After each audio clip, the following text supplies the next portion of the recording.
Ladies and gentlemen, welcome to Spawncast episode 169. We are missing two people tonight, but they should be back next week with us. Dreamcast guy is moving, and Miss Click had a few things to take care of tonight, but we should have both of them back next week with Max, I guess, in his new place. I guess I'll have a new set and everything. We'll see there. But we have Stealth joining us. Stealth, how are you doing tonight? Hey, thanks for having me back, guys. Yeah, thanks for joining. We have Stealth's Twitch channel in the description below if you guys want to check that out. But thanks for joining us. I appreciate it.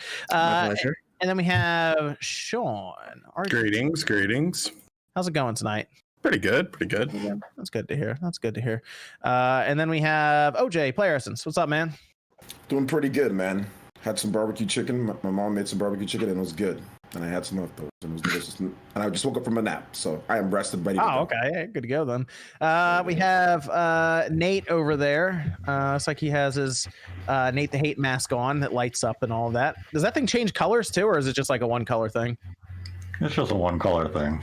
Oh, okay. Well, that's fine.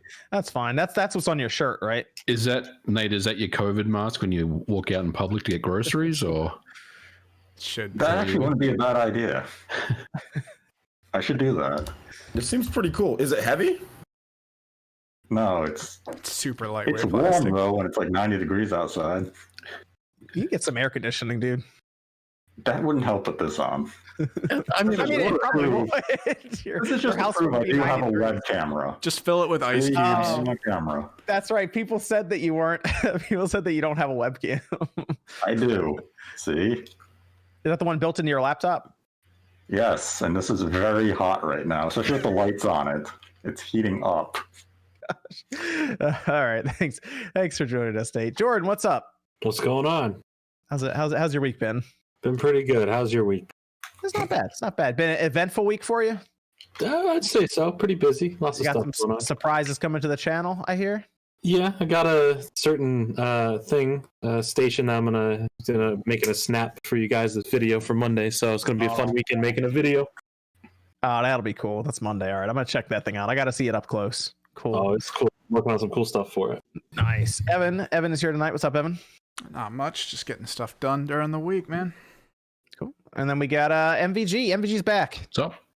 Good to be back, man. Thanks. We're just talking about that PS2, the bootloader or the boot up DVD homebrew. That thing looks so cool. You're gonna have to tell us about that at some point down maybe later this week or next week or something as more information comes out. So I will definitely cover it. Yeah, I need to hear about that. Definitely. So it was a pretty good week this week, I would say, for some games. We had that New Game Plus Expo and a few other pieces of news that came out as well. And then we had some strange stuff with Mixer and Nintendo kind of talking about their plans coming up. But let me go around here because I know Sean played at least one game that was different than what I played with SpongeBob. But what'd you play this week, Sean? Let us know. Played SpongeBob. You didn't seem to like it as you weren't mean to it though. Like there was one place that gave it a 2 out of 10 or something. Well, that GameStop guy was an idiot, or GameSpot guy was an idiot. Like one of the clips that he has rolling around is like there's a part where like you essentially it's almost like a bowling mechanic that you get in SpongeBob, and you have to stand on this thing and then roll the ball into this little hole to make a puzzle go. And like he was like, SpongeBob keeps moving forward, so you can't really control what he's doing, and it just seems too difficult. And I'm like, dude, you just kind of step back and like you have plenty of time. You only have to throw the ball once. I've heard that the other versions of the game, I heard that the Xbox One version of the game is actually the best out of the PS4 and the Switch. The Switch version definitely has problems. The frame rate is very inconsistent and it varies from level to level, so you never really get like a super good feel for the game. I think at its core it's not a bad game, and if you like SpongeBob, you'll probably enjoy it more so than someone who's an outsider to the universe. Like played it back in the day, like it's technically just that game, but like brought up to like current. Like they redid some of the visuals and stuff. Some of the screenshots I saw online did look really, really good. Yeah, like it's collector's edition of it.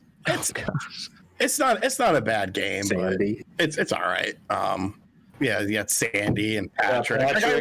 I learned a lot about what what SpongeBob. You didn't really watch SpongeBob, huh? You didn't really weren't familiar. I've never watched. I actually watched an episode before playing the game, so I could sort of like understand like the humor and the writing of it. And I thought the humor and the writing was fine for what it was. Just the Switch version just isn't really a great game. You know what that makes me think of? You were talking about that review where I guess they were having a hard time with it. You said just overall it was like the Cuphead thing. You know what it kind of makes me think about is back in the day, and it was even as recent, I guess, as the GameCube and the PS2 era and stuff. Dude, games were just they were harder at that time. Like now, there's a lot of mechanics that just help you through the game that didn't exist then, and there was a lot of like you got to figure it out on your own back then. Yeah, you know what I mean? Like especially like I've been playing some GameCube games here and there, and I've noticed that a few times. It's basically like just figure it out. Like, and you sometimes just wander around the level or just mess up several times so you figure it out. Yeah, like they really don't tell you. Like once you sort of like get into a vicinity of a golden spatula, like it'll kind of tell you, it'll like name it, you know, but it won't tell you necessarily. It's kind of like Super Mario 64. It doesn't necessarily tell you what you have to do to get that golden spatula, which I thought was a fine gameplay mechanic. You know, it leads more to exploration and stuff if you're unfamiliar. Now, if you're very familiar with the original game, you know where everything is, you know how to trigger everything and where to go and what to do. But like as someone who didn't know, like I thought the exploration aspect was pretty decent, trying to figure out stuff within the levels, but just the Switch version just has, and there was I ran into a lot of glitches too, like during that puzzle actually that I was talking about with the dude earlier.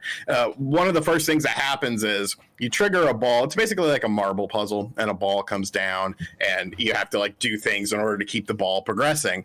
I got to a point like that first part, the ball goes into a little catapult, and the ball went into the catapult, and the catapult went up, and the ball never got out. And I was like, okay. So I kept hitting the catapult, and it would go down, it would go up, the ball wouldn't come out, and I would just have to like kill myself and then come back, and then it would work. And it was just lots of weird glitches like that. But I did play another game.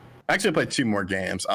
Duke Nukem 25th anniversary. Yeah, I picked that up. On the Switch. I've been playing that, dude. I've been playing that so much online. Like, it's so much fun. Has full online.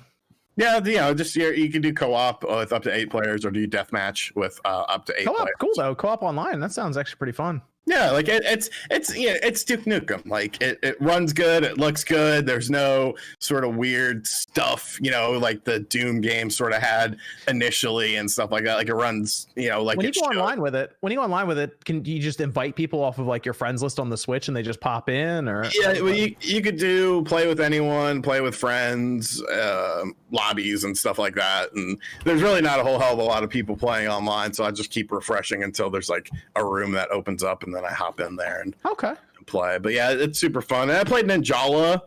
I played that too. I don't really know what was going on but dude, I'm like level 12 in the game, and I still have no idea what's going on. Like I just attack the little apple looking things and get a bunch of points, and that's about it.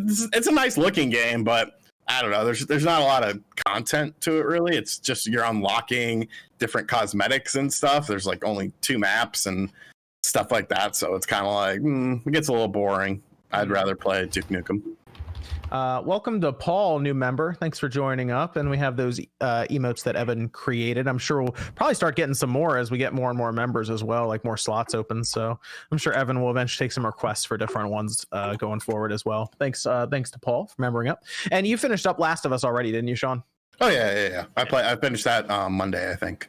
Okay, cool. We talked about that in a spoiler video with Dreamcast guy. On his channel, so we already kind of talked about that. I didn't want to get into spoilers for Last of Us here, obviously, but OJ, what about you, man? Yeah, nothing really this week. Ninjala came out, I downloaded it, but like the servers were kind of like so I'm just gonna like wait for a bit, and then I'll probably get into it more later. But I already played I played the beta like crazy. Like I was able to get in and play the beta, but it's pretty much the same thing from what I've seen other people play. So I'm just looking forward later. I'm probably gonna play that a bit more. But yeah, wasn't really much this week. I played Smash Brothers, played Mario Kart like I always play with the community. Looking forward to. I know we're gonna talk about like the Min Min. Are we talking about Min Min in Smash? We Okay. we can talk a little bit if you want to talk about it now. It's fine. Okay, yeah. Probably So yeah. watch the presentation. Really excited to see Min Min get into Super Smash Brothers. Wish it was Twintel, but whatever. Min Min's there. She I still thought looks Twintel would pretty have been a good choice for. I thought so as well. I think it would be cool to have, but you know what? People like Min Min too. She's a popular character within the ARMS universe, so whatever.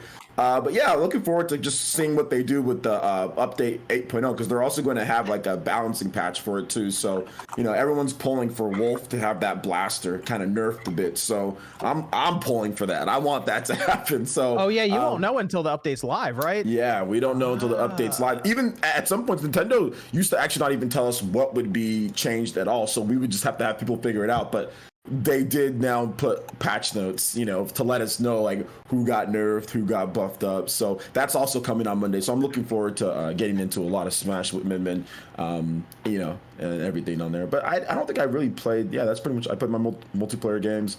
I finished up The Last of Us. So I started a New Game Plus file on the hardest difficulty. And oh my gosh, that game is hard.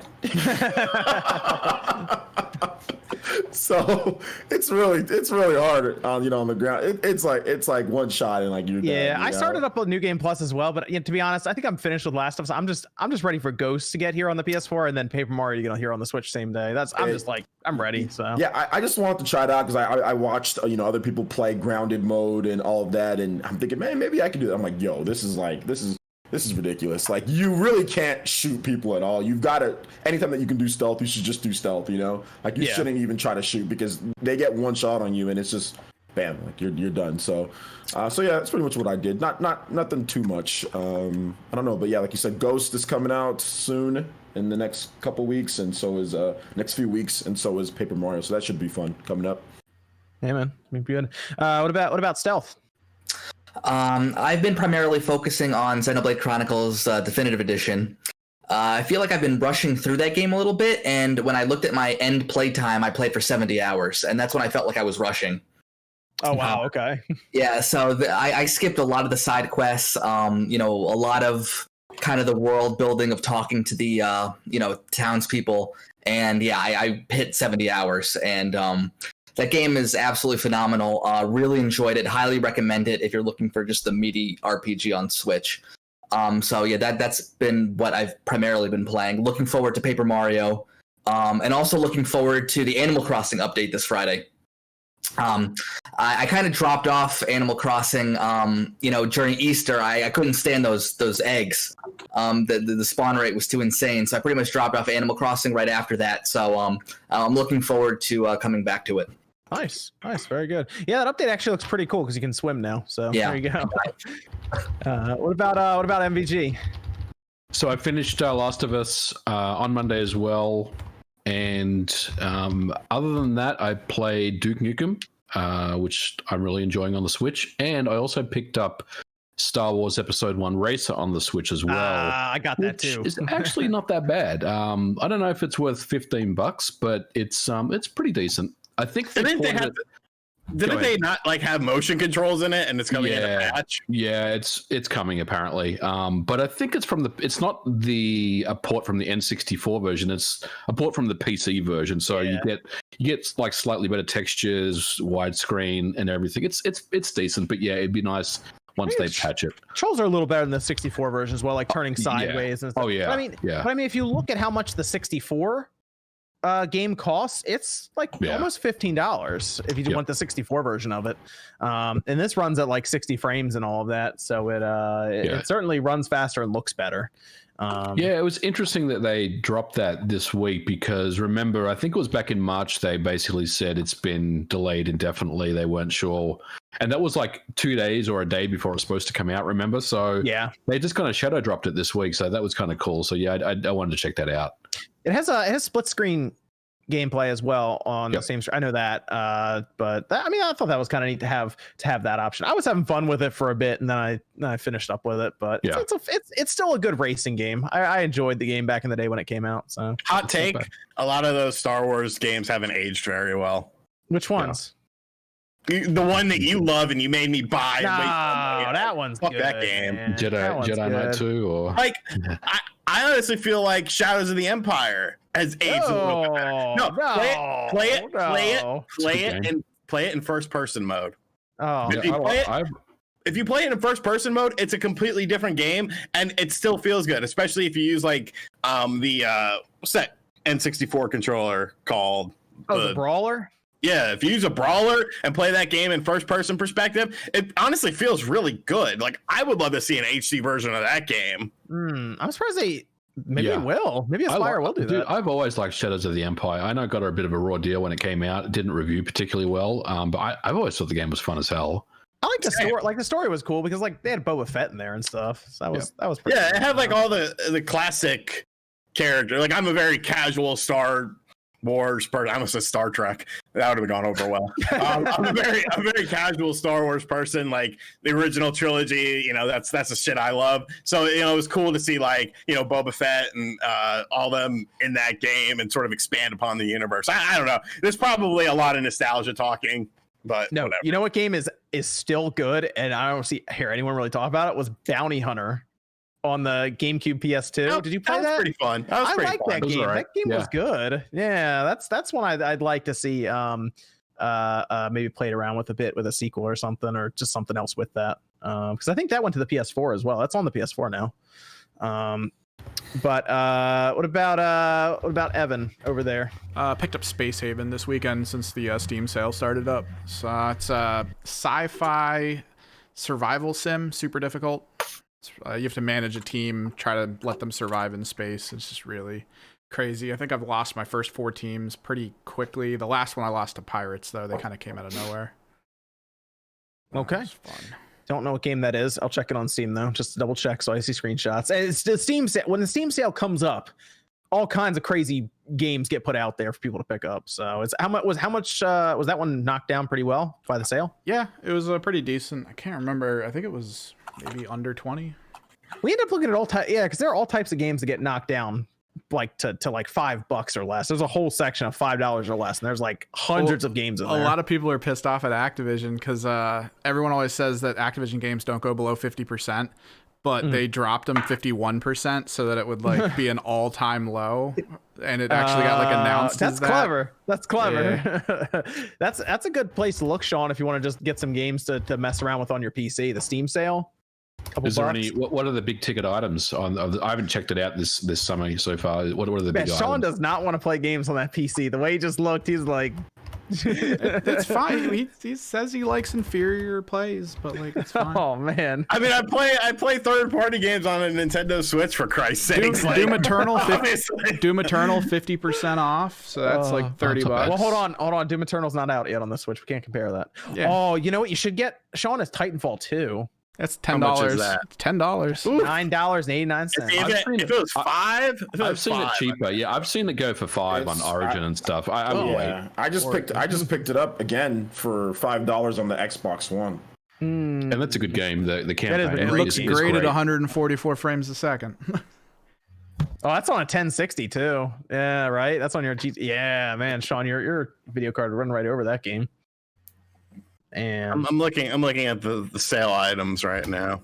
There's a lot of good stuff on there. Ooh, Dying Light was pretty good on the PC as well. It's a good game. Yeah, that one looks really good on PC. Jordan. Yes. I played a what did you lot play of this week? I know you played SpongeBob because you're just holding up the expensive collector's edition. Yeah, I went through SpongeBob. I beat it before last week's episode, but I couldn't talk about it because of the embargo. See, I was interested with your take because you are at that age where it was like it was like right there for you, right on like the GameCube or right, the, because or I'm the 12. Xbox or anything. So yeah, I grew up with the game. It's just the same game with a new coat of paint, and it's good to see it on current consoles. That's basically it, right? There's no real major changes to it. The multiplayer is not that good. It's not that cool of an addition, but the game itself is solid. It's fun. If you played the originals, it's the same experience with a new coat of paint. Just a fun time. Worth $30. Some of these reviewers were reviewing it really weird. Like there was the GameSpot review is very weird. I don't know if it was them or IGN or someone else who said that it took them 20 hours to beat this game. This is a 6 to 8 hour game. So one of the reviewers said it's taken 20 hours to beat this game. I said, even if you get all the collectibles, it's no more than 11. It's like a $30 game, though, right? Yeah, it's $30. Yeah, it's a $30 game. And the best version is the Xbox version, ran flawlessly. The Switch version has a lot of issues. The PS4 version's all right, but the Xbox version is the most held up version. I think looks the best, plays the best. Do they have enhancements for the X? It plays in 4K. It says enhanced, but I mean, who really knows what the difference is? So that was fun. I beat Last of Us 2 a second time. Still feel some type of ways about the game. Don't need to get into it all again, though, right this second or now at all. But yeah, it is what it is. I actually did play this thing. This other thing came out Thursday. It's the third DLC for Borderlands 3, and this felt weird because this is the best DLC they have ever done so far. Well, there was one other DLC that I think is better than this, and it's an older one, but this is one of the best DLCs they've ever done. I feel that the team put more effort into this than in parts of Borderlands 3. The graphics got an upgrade. The story was more serious and not just full of kind of dumb jokes. And I was very surprised at like how fun of a time I had playing the new DLC. So I do want to commend the hard people at work at Gearbox, but specifically not Randy Pitchford, but everyone else who worked really hard on the game, because this was a great DLC, and I want to give credit where it's due. I was actually sitting there going, "Wow, I'm genuinely impressed at the work." Can I ask you a question about that DLC? You said they improved the graphics. Did they improve the graphics for the whole game, or just that DLC? Like when you played through that? I haven't. After the new update, I have not gone back to the main areas yet. I'm still doing all the side quests and everything, and finishing that up in the DLC. But comparing it to the last DLC that came out 2 months ago, it's a massive visual upgrade in terms of the background textures that you see in the world. There's an incredible moment that happens that I want to spoil later on that changes the whole skybox in the area. That was really cool. Just dynamically a fantastic job. And then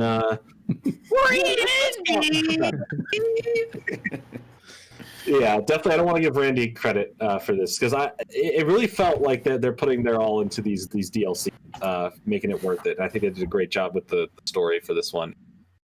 I have Borderlands 3 sealed, and I'm gonna play it at some point. No, you're not. I'm gonna play it at some point. No, you're not. Yeah, I am. You should. Look, I left it right here just to remind me to play it. Well, hold up. There you go. That's gonna be a backlog game that never gets touched. No, it will get touched. It will. Oh, snap. There goes my Last of Us part. You just touched it, yeah. There you go. Right there. There you see. Yeah, that's really about it. Animal Crossing as always, but yeah, that's about it. Cool. Okay, what about Nate? Actually, Nate, I like the icon there. I see that you changed over to the Nate the Hate from Direct Feed. Good call. What about? All right, let's hear it, Nate. What weird game did you play this week? Blair Witch for the Switch. That's not a weird game. I played that on the Xbox. All right, that was on Game Pass. How does it run on the Switch, Nate? Weird on the Switch when they remove all the atmosphere because they change. The lighting is completely different, so it's just kind of like it's not a bad game. It's still the same game as it was. It just loses a lot of the atmospheric elements that you found on the Xbox version. But so it's not like the Outlast port where that like kept basically everything. They keep as much as they can. They even kept a lot of the pop-in, but the lighting is just completely different. So when you're walking through the woods, like in that introductory, sequence, you have the sun coming through the trees, and it really makes the woods kind of eerie. In the Switch version, it's just dark. It's like the baked lighting, and it's just, I'm in the woods. The leaves and textures are a lot low res. It's kind of muddled. But I mean, if you have no other way to play the game, popping in a pair of headphones and playing it in portable mode isn't a bad solution. But when compared to the other versions, you do notice the sacrifices that had to be made. It is a better port than like the Outer Worlds, though. I'll give them that much credit. There's a patch coming for that. Eventually. Let's Gosh. see if it fixes it. It's going to come out right alongside Doom Eternal. Whatever that What happened to that game? I don't know. I thought about that the other day because someone reminded me on Twitter. I was like, wow, I forgot about that. Jeez. I mean, at this point, no one's really even talking about Doom Eternal anymore, just in general. So don't write off Panic Button. They'll come good with the goods. Don't worry. I mean, I did fire. That's actually another thing I played this week. I played some Doom online on the Switch just because I don't know. I just wanted to play it, and it's still a great looking game for what it is. You should get Doom on your PC, Sean. That's a good one to pick up. I played the demo. Yeah, it looks good on PC. It runs really well too. Yeah. Evan, we got Discord questions over there. Yeah, I guess this one's kind of along the lines for, let's go with Cyberpunk 2077 one. Since Cyberpunk 2077 got pushed back, it's kind of in that area where Jedi Fallen Order came out last year, and that got overlooked. I know where this is That going. got overlooked by the Game Awards. Question. So yes. yeah. I was going to ask Jeff Keighley this because one of my favorite games last year, well, it wasn't at all part of the Game Awards in Jedi Fallen Order. And That was EA's problem. EA did not get review codes out early enough, whereas I think with Cyberpunk, they'll probably ensure that that publisher or publications have a review code in hand probably 3 to 4 weeks in advance of release. All I know is Jedi Fallen Order was not that long of a game. Hey, EA gave it to them way too close. I saw some people on Twitter who were judges for the Game Awards, and they said they just didn't get a chance to play Fallen Order. That's because of EA. They didn't give them. No. Like they got the review codes early enough, but they just didn't get a chance. Like weird websites review it, like ABC, like review it. Like didn't some weird outlets get given copies of those games? Hollywood Reporter or something. Yeah, like it was like weird places. I'm like, never review games that copies to review. All I know is I got through that game in like 2 days. All right, so and I wasn't even trying to rush through it. I think the Game Awards reviewers, I think they didn't play a lot of stuff last year, though. Let's just be real. Even if it came in time, they didn't play a lot of stuff last year. Bring me in as one of the judges. I'll make sure Last of Us Part 2 gets one vote down, one negative vote down. Come on, let's have the Game Awards live on the Spawncast. You know what? I'll vote for Death Stranding again this year. Yes, Stranding's in. Yeah, that's that is a great question, actually, Evan. I am very curious to see that. You know, maybe they learned from it because there was some there were people asking about it, like, hey, why isn't Fallen Order? And keep in mind, this year is going to be all digital. They're not going to have a live event, so it'll probably be a little easier to, I don't want to say send in your ballot at the last minute, but like there might be a little more leeway with when you send that in. You know, compared to if they have a live event, and they have a lot more setup they have to do there. So I would like to see Cyberpunk still make it in, though. I would like to see them. I'm sure they should do the recommendation in the chat. It should be a puppet show, and I should be the host. Why would we do a puppet show? Because he already is a puppet. The question we should be asking is Halo Infinite going to get a nomination? Oh, this is a good question too. Okay, so I think it will. I think it will because I think it's going to come out before Cyberpunk. Well, really, there's not if it gets 343. Will any of the next gen launch lineup be a part of it? Potentially, no. Yeah, there's a good chance they're not. Yeah, because isn't there cut off like mid-November for that? Yeah, Fallen Order came out on what, the 20th? But technically, Halo Infinite is not a next gen title, right?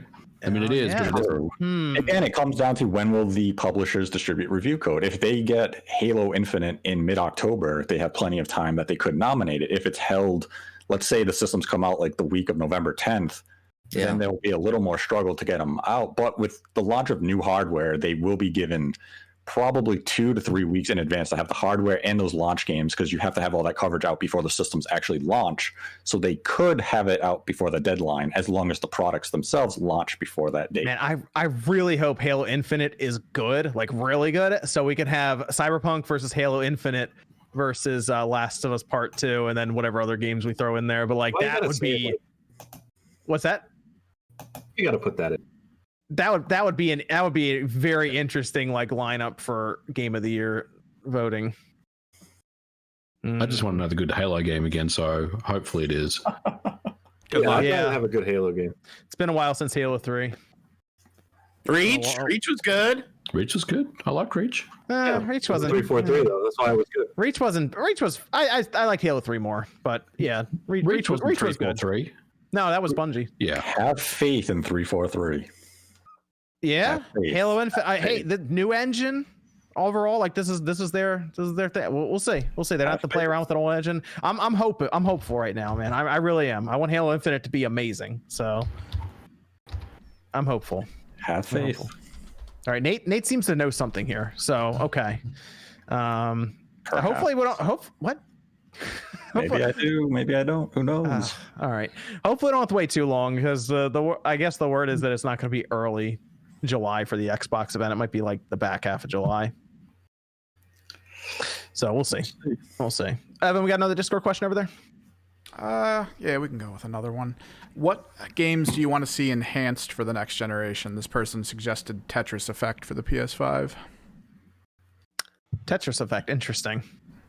Enhanced, like what we're seeing with like the Xbox Series X. I assume like, so. Like yeah. a resolution boost and a performance boost. Most likely. Yes. I would take Bloodborne. Yeah, that would be good. 60 frames on that at 4K. Yep. Give me that. That's a good one. Yeah. Friday the 13th. What? So you and the 5 other people can play it. That runs all right on the Xbox One X, doesn't it?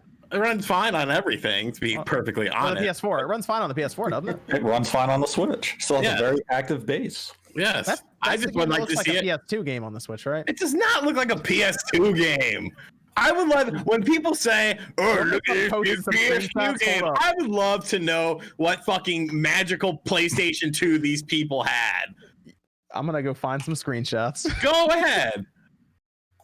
I saw some and I was like, "Oof, that's that sure is." That's what I said. Let's get Last of Us 2. Last of Us 2?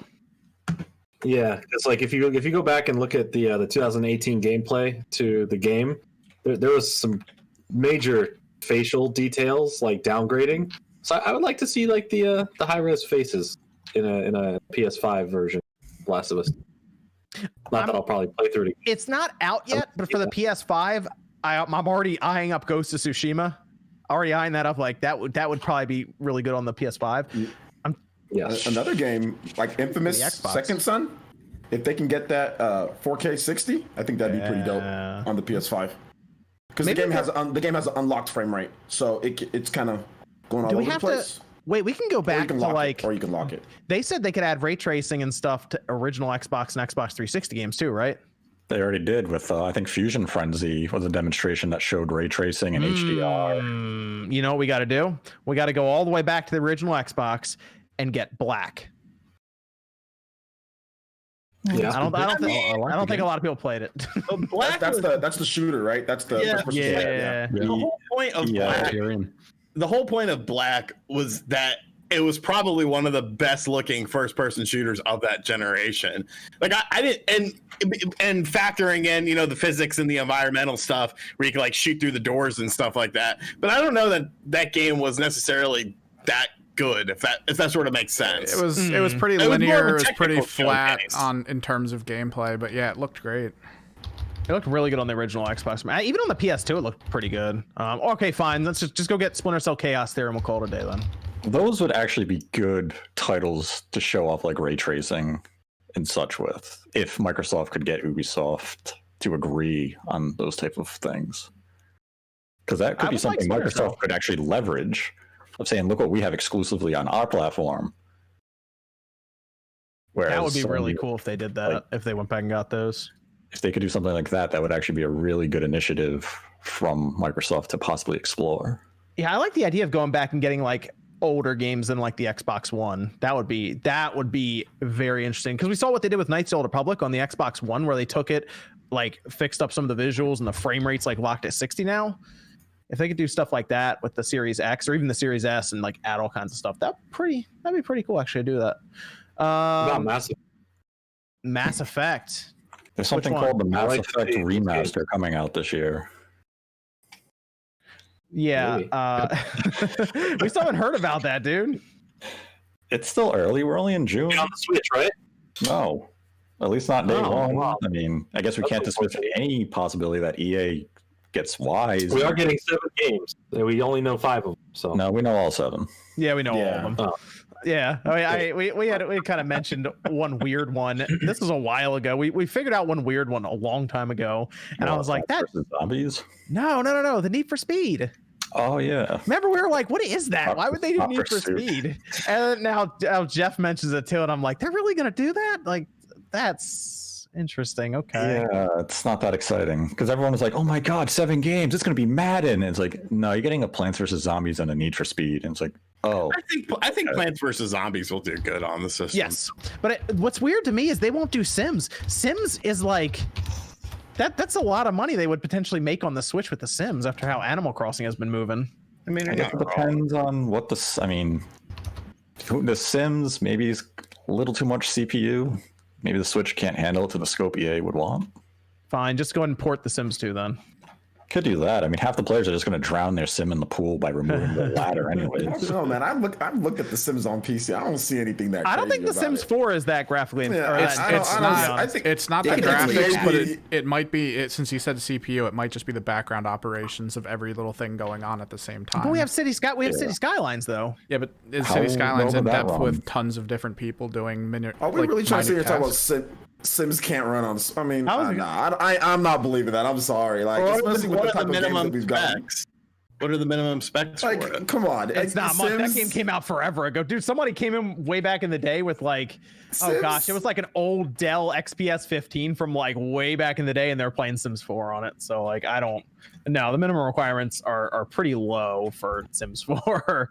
Yeah, dude, it's like an AMD Athlon dual core 4000. There's EA just does. They just don't want to. I mean, can we just? They don't want to do it. It's weird to me because that's the one that's brought up to them by their investors half the time. It's like, hey, Sims, right? That's like this big moneymaker for EA. People don't realize how much money that makes for EA, and it's like, why don't you just put that on like everything, including that? It's weird. I know. My sister was one of those people. She spent over. I think she said she spent over $2,000 on The Sims. Like when she had it on, when she used to play on her iPad. Yeah, she spent $2,000. Yeah. Dude, you're buying like plants and like couches and all this like random stuff. Yeah, it's crazy. And that's the small end of people, by the way. There are people that have spent literally tens of thousands of dollars in The Sims. So yeah, I think people are just trying to think a little too hard about it. You're right, OJ. I just think EA is like, they just don't. I mean, people sometimes they always try to make up some type of excuse why isn't this? Because they think no, they just don't want to. You guys ever think about that? Maybe they just don't want to do it. Just like they didn't want to support the Switch. They could have supported the Switch with a bunch of stuff. Now they're coming up, but they didn't want to. I will say that the port, it might be a bit of work, though. I will say that just because of all the stuff that's in The Sims 4 right now. So maybe it will eventually happen. It's just taking a little longer to get it ported, to be honest. It's gonna be 3 years plus now. Yeah, but I mean, dude, EA probably didn't go, oh, we should do this until like last year. They finally committed to the platform now, and yeah, half these games won't sell well, and they'll be like, well, we gave you 7 games, you didn't buy them. I think they need to at least try The Sims 4 before they go, oh, well, we tried, you know. This is EA. Yeah. Do we know how Burnout did? No. Probably terrible. Yeah. I'll be honest, I hope it did terrible. I think port though. That's the thing. That it's a good port. Like it runs at 60. It looks good. It's just a shame that they didn't price it appropriately. It should have been $30 max. Yeah, it should have been $29.99, and then I might have said, okay, let me check it out. But like at $50, you just wait. Why would you go out there and buy it day one when you could just wait and it's gonna be $30 or it's gonna be $20 by the Black Friday? Just wait. There's no reason to rush out there and go get it at $50. That's ridiculous. It's like 13. The price they're asking for the 13. I gotta see more about that because I have to see if that does not have online multiplayer. Yeah, that is insanity if it's that much without. But even if it just does, it's still $40 for 13 is. Isn't it $50 for it's the 50. It's 50 and 60 for the collector's edition. 50 and 60. Yep. Yeah. Yep. So I will say if you go to the Nintendo Switch bestsellers list on their website, Burnout is on there. It's actually right behind SpongeBob. And what's ahead of that is Duke Nukem 3D. The game is $5, you cheap asses. Go buy the game. Are you the one who was like, who I just told was Titanfall 2 is less than $10, and you're like, But Duke Nukem is only $5. Yeah, but Titanfall 2 is significantly better than that game. Can I play Titanfall 2 while I'm taking a dump? Mm-hmm. I mean, you probably could on the GPD we win can get you too, the or you get a equipment for laptop. it. Yeah, I Can't you like mobile xCloud? You can do xCloud, right? With your phone? I think Titanfall. Isn't Steam Link on the phone now? 2DS the other day. I mean, you can run it on that. Sean, do you still not have a TV in your bathroom? Not yet. No. See? I'll never leave the bathroom. Have a TV in the bathroom. I'll never leave. Why don't you put a mirror on the door and leave it open like the Wavebird magazine? I remember that commercial. No, it wasn't like a printout ad in like the magazines. I remember seeing that in the magazines. I remember there was a commercial where he was like playing. there was definitely a commercial like that where he was sitting in the bathroom and he's looking through the door and he's playing. And I remembered it was WrestleMania X8 is what he was playing, and it was ridiculous. The one that the ad was Spider-Man 2. It was a Spider-Man, in the print ad, and he was playing with the Wavebird. I remember there was one where the kid was sick and they had him outside and he was playing through the window with the Wavebird. That was another one. There were some weird commercials back in the day. Man, yeah, for real. Oh man. Let's how many Discord questions we have left, Evan? Just Two so I more. know. Oh, okay. What's another one actually? We can go through some more of them now while I pull up super chats. Does anyone know of this one's always the weird conjecture one. Are there any surprise announcements that we haven't heard about yet that would have come out in 2020 but because of COVID have probably been pushed to 2021? Yeah. I'm gonna say. Nate said yes. Guarantee it. Nate said I yes. guarantee it at this point. Yes, there have. Is it Halo Infinite? No. Hey, go. Whoa. Is it Pikmin 4? Pikmin 4, anyone? Pikmin 4 was never this. Or is that a thing? It was Bayonetta 3 for sure. No. Is it Metroid? Poor Metroid. I have to imagine there are several games that we didn't hear about that got pushed. I have to imagine it. Somebody in the chat said Tales of Arise. Tales of Arise got delayed. I'm still sad about that. With no window, it's just TBD. That's it. Yeah. They need to push back that Avengers game. Oh god. Yeah. Another 3 years so they can figure out something different. That game is not out done cooking. No, that game is not finished. Just got to get that game out, dude. It's a live service game though, so it's by design, I guess, not finished, right? So what we're saying is it's going to just anthem out.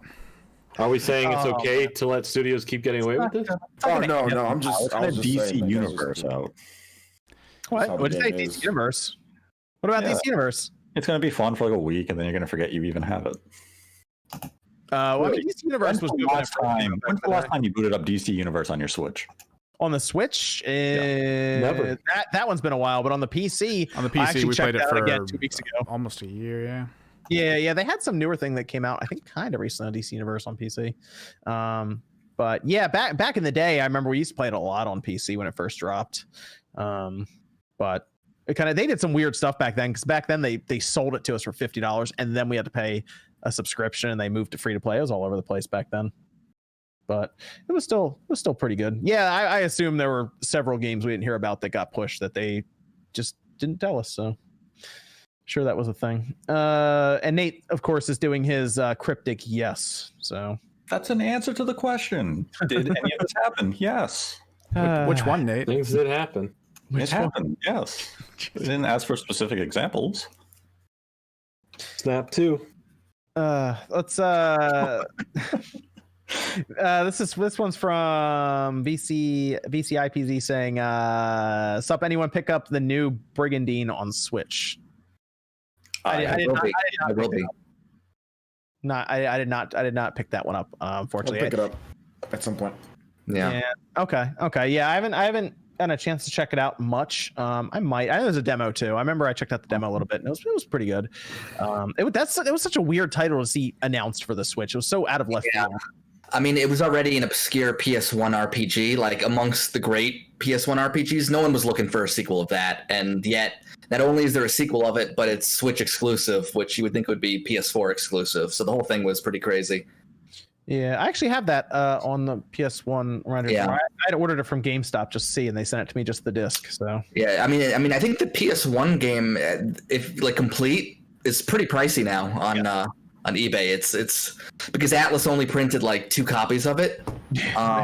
Many. Yeah, there really weren't many of it. So yeah, the original game is pretty pricey, but to see a sequel of that RPG versus everything else was a shock. This is from Symphonic Balance saying, good evening, everyone. Just remembered, whatever happened to having Sonic news on the 20th of each month? Keep up good work and stay safe, all. Well, we actually did get Sonic news last night. No. The Picross. The Picross, yeah. No.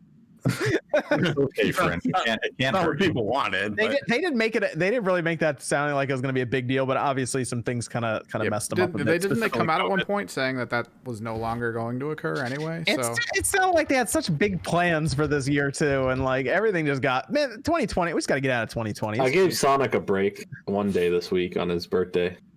That was nice, Jordan. I gave him a break. I made sure to shout him out on. Twitter. Just give him a shout out. Yeah, it's all good today. No, I've seen that movie. It's awful. You didn't watch it for his birthday though?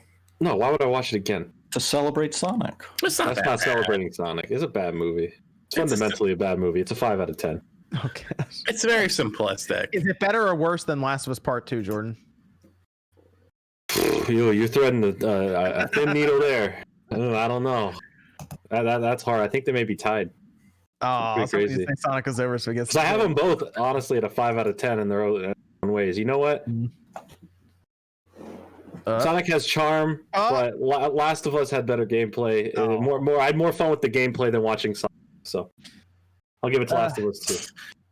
Let's Mighty Squish says thoughts on 1080 Avalanche for GameCube. It's a snowboarding game. I think SSX Tricky is better. Yeah, but Tricky was definitely better. But I played it back in the day because I liked the one on the N64. Then I played the one on the GameCube. I rented it. I used to rent them because I couldn't afford it back then. But they're okay. They're cool. But yeah, Tricky's definitely better. I just always liked Tricky more. It might have been the soundtrack or just I think the controls were better on Tricky. But I remember playing 1080 on the N64 more even than the GameCube one. And the GameCube one is very easy to find now, which, by the way, anyone looking for GameCube stuff right now, I might have picked them clean a little bit, but GameStop was doing a buy 5, get 3 free on retro games. So, I did not see that at all. I picked up a bunch of games from them. Yeah. Are they still doing it? Let's talk about little GameStop's little fucking deals. Oh, because I know someone who got 5 games. If you bought 5 used games, you would get 50% off your order. So I bought 5 games for the Nintendo Switch. Like 3 weeks ago, maybe 2 weeks ago, 3 weeks ago, I received 3 of them. The end. Well, did they tell you got half your off. entire order was going to ship together, or did they say they'd be sent? No, they came. All 3 games came separately, and I never got the other 2. And the other 2 were the 2 games I was probably more interested in. That was gonna be a video, right? It was. That's why you're that sounds like a better video now. You bought 5 games and you literally got half off your order. Okay, so I just want to know: are they still doing that deal? Yeah, I think so. Yeah, I think it's still They're doing it. They're doing it on weekend, right? On like everything, like even like first party Switch games and shit. I'm looking at it now. I ordered some GameCube games, and I think I was running out of GameCube games to pick, and I think I just threw in. Might have been a 60. Was it a 64 game? I might have thrown in another game just because 8 and then 3 of them are free, because I got to the point where like the free game would have been a $35 game, and I'm like, I'm not gonna get like an $8 GameCube game. So does that sound like a fire sale to you guys? They've been doing them for everything though. Yeah, they're just trying to get money. That's a ridiculously good deal. Yep, they're hoping you're gonna pick like the 360 games that they have 80 copies of or something. Yeah. You get Animal Crossing. I mean, I'm not because it's Animal Crossing, but they have used, get a it. lot of used Switch games are like that, like newer ones. So yeah. Jedi Fallen Order. I never got around to playing. But see, now I'm pissed off. Like, what if I order them and the shit doesn't come again? Why don't you just message GameStop and then what's up, man? Just be like, do you know who I am? And they'll probably be like, yes, that's why we didn't send your stuff. Like, oh, okay. Thank you. And then we have the Gameplay Couch saying, hello everyone, love this channel and literally get all my gaming news from here. Just wanted to show my appreciation. Thanks, Gameplay Couch, appreciate it. And then James Walter says, I like to think that a picture of John's face on his YouTube thumbnails is a different instance of him wondering if he used the bathroom or sharded. Try to unsee it now. Love you all. Thanks, James. One video game dude says, love the channel, inspiration me in more ways than you know. Thank you. Symphonic Balance says, on the subject of Nintendo 2020, does it seem like they're playing it safe by revealing games closer to release to avoid having to come back and delay their release dates later, like Cyberpunk? So I guess at this point we'll go into Nintendo 2020, their overall schedule, I guess, for the rest of the year, because at their investors like briefing, which by the way was pretty like not a lot came out of that. That never is. Did you notice that? This wasn't their normal earnings release, which stuff comes out of. This was their like 80th shareholders meeting, which he's asked a few questions and that's it. It wasn't like their big event. Yeah, but at least sometimes we get those funny questions that are like, hey, can we get free tickets to like your theme park? Yeah. We didn't get any of that. Like, I think they have to translate them, right? Usually we wait for that. Like they'll release like an English version of it. And I think we're still waiting on that. But the biggest thing I guess that came out of that was that Switches are going back into stock. So that's good for anyone who is still waiting to pick one up and not wanting to pay, like $500 from a reseller. And then the other thing was, everything that they're planning for 2020 is still on track currently, and it can change if COVID spikes again. But they said right now everything is still on track, and after Paper Mario, there's nothing else dated for this year. Or is there? No, I mean nothing dated. Nothing that we know of, at least. Yeah. They've said publicly. I mean, the Mario 3D collection has been talked about so much. That seems like that is something that is on track. But if it doesn't come out till November, are they going to wait till August to announce it? They could. Possible. They really don't have to rush any of these announcements out. I mean, yeah, I guess they technically don't because they don't have a set E3 like they would. Like, all right, so if E3 had happened like normal this year, they probably would have announced that, I assume, at E3. Like that would have been an E3. Yeah. If the year went normally as like what we have had in the past, yeah, they would have had their typical E3 direct. They would have announced the majority of their second half releases. They would have held some for the inevitable September direct right around the time of Tokyo Game Show. They would have had another indie show around the time of PAX West. But with the year being the way it is, now they're just kind of, hey, we can wait 6 to 8 weeks before it releases. We can drop it on Twitter. We can drop it on YouTube. And that's enough. Yeah, I'd still like to know about it now. Yeah. I mean, that Super Mario announcement, they could do it anywhere and the internet will explode as soon as it happens. They know they're holding on to a bomb with that one. That would be a big deal. And it's technically just older Mario games, but it's still a big enough deal to where people would lose it to have Galaxy, Sunshine, and 64 all in one cartridge on the Switch. That'd be a big deal, especially if they actually go back and do some like actual work to it. That'd be pretty big. It's gonna be weird. It's gonna be a weird rest of the year. I mean, here's my question: do you guys think they announced something new before Paper Mario comes out? Not before. I don't think before they won't. So there's gonna be like a period of like a week where there's just like no game first party from Nintendo. I say yes. Yes, they will announce something new before Paper Mario. Because Paper Mario is like third week of July. That's yeah. I mean, technically it already happened. I mean, if you count, Pokemon Snap 2, they already announced a big new first party game for it. Yeah, but I would take that and I would right now throw that with Bayonetta 3, just because there's no release date, no release window. Like if they had put like a, so you want something dated. I want something dated, yeah, to be like, okay, this is obviously Nintendo's holiday game or something to look forward to in the holiday kind of thing. I'm gonna say No More Heroes August. No More Heroes still supposed to come out this year. At least they showed gameplay with Suda in the way, but like that would at least be a good game. Like obviously it's not going to be like, hey, here's our big Mario game is No More Heroes 3, but that would be still. No, but if they date anything now and in between that and Paper Mario, I think No More Heroes has the biggest chance of getting a date. That game, No More Heroes, if you watch it, everything looks. I mean, they've got the moves in from Travis Strikes Again. I mean, it's looking pretty good. It seems like they just need to finish up the last whatever they're going to do, but it looks like it's running good. Looks like it's going to play good. Looks like No More Heroes, like the No More Heroes that you would like to play. Looks really weird. So yeah, I think No More Heroes is definitely going to be dated sometime soon. Otherwise, Suda wouldn't have said that. But I also think that like with, I think they're just going to wait till like almost to when it's about to release. I think they're gonna like they're like the Paper Mario thing, where they're just gonna like wait till about a month or so before, or like a month before, and then just say, okay, here's when the game is coming out. I think that's what I guess do. As long as we know about the people know about the game and they have looked forward to, they don't necessarily need the date right away. Like how they showed us Pokemon Snap. I don't think it's a big deal if we don't have a date for it when they announce it, as long as we know it. Like if they just said Mario 3D Collection holiday or something, I think most people would be like, okay, cool, that works. We can look forward to that. But like it's strange times right now with them, because I mean I guess Sony has Spider-Man, right? Yeah, Spider-Man, and then we have Halo Infinite from Microsoft. Right now, as of now, Microsoft has the biggest holiday title this year. But that's also intentional by both of these companies to leave their holidays up in the air because they haven't fully detailed their launch plan. What were you saying? What were you saying? You think Halo Infinite's bigger than Spider-Man Miles Morales? Well, Spider-Man Miles Morales is $40. Yeah. It's $40. Yes, Halo Infinite's much bigger than Halo Spider-Man. Infinite. Oh Miles yeah, dude. Morales. If it was Spider-Man 2, I'd be like, all right, that's gonna be a toss-up there. But Yeah. like Miles Morales, yeah, because that's like Infamous First Light, basically. Yeah. Yeah, or Lost Legacy for Uncharted. Spider-Man Miles Morales, it's going to be big. Like it's going to be great, but it's not going to have the impact that the Spider-Man game did because it's only PS5, and even when you have like it's just PS5 by itself. There's no way that it can sell anywhere near or be as big as the original Marvel Spider-Man. It just can't. They don't have the install base. Whereas Halo is going to be on freaking. It's gonna be on PC, Xbox One. Yeah, it's going to be on every, and it's Halo. You know what I'm saying? So it's like it's going to be much bigger. Discounting Halo over here, man. What did Halo 5 sell? Halo 5 sold out. What was that, like 5 or 6 million?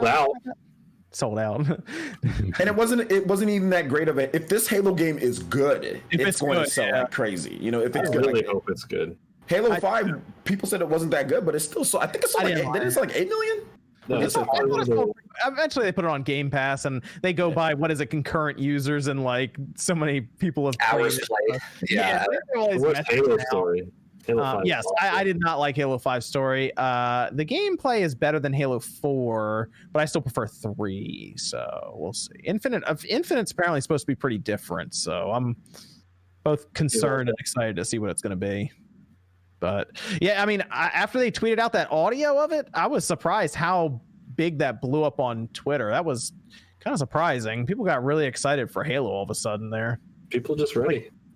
Yeah, like 100,000 some odd likes and like millions of views on it. It was interesting, and they just a little tweet of like a minute long. So yes, I think right now Halo Infinite's the biggest holiday title between the 3 first parties. Sean, We'll see. No, we know. oh, you're going to be playing Halo Infinite when that thing drops. Will I? Because it's on Game Pass. I'm not buying the shit though. There you go. Well, that's the whole point of the Game Pass, right? Yeah. To get all those first party games. Yeah, right they're going to there. count you as a purchase. That's a purchase though, because you're spending $120 a year. But not for that game. I'm getting a whole catalog of games. It's a purchase, but that's how they feel that it's a service. But what about this? Did you buy anything for Forza Horizon 4 after you downloaded it on Game Pass? No. Yeah, you did. You said you bought a DLC. No, I didn't. You said What you bought DLC? DLC for. I don't know. You told me you bought DLC for it. What? Did you buy the Lego DLC? Horizon 4. Yeah, it was No, like Lego DLC. Or something. I did not buy. No, I did not buy the Lego DLC. I'm almost bought the positive Lego you bought DLC. something He for bought Lego. He bought No. Lego dinosaurs or whatever it was. No, I never. I just bought Legos. There was a game just bought that I Legos. bought DLC for via Game Pass, but I do not believe it was Forza Horizon. I thought I thought you got the Lego stuff. I did not get the Lego stuff because I drove to it and I was like, "Oh, I got to pay money for that? Fuck that!" And I drove away. We'll have to look because I think it was on a podcast way back when where you mentioned it. I swear you mentioned it on a podcast somewhere that you bought DLC for a Game Pass game. Someone's gonna pull that up. I'm pretty sure I did buy DLC, but I don't think it was for Forza. I'm pretty sure it wasn't Forza. What happened? You said you rolled up to them. They said you got to pay for it. You drove away, bro. Yeah, and I was like,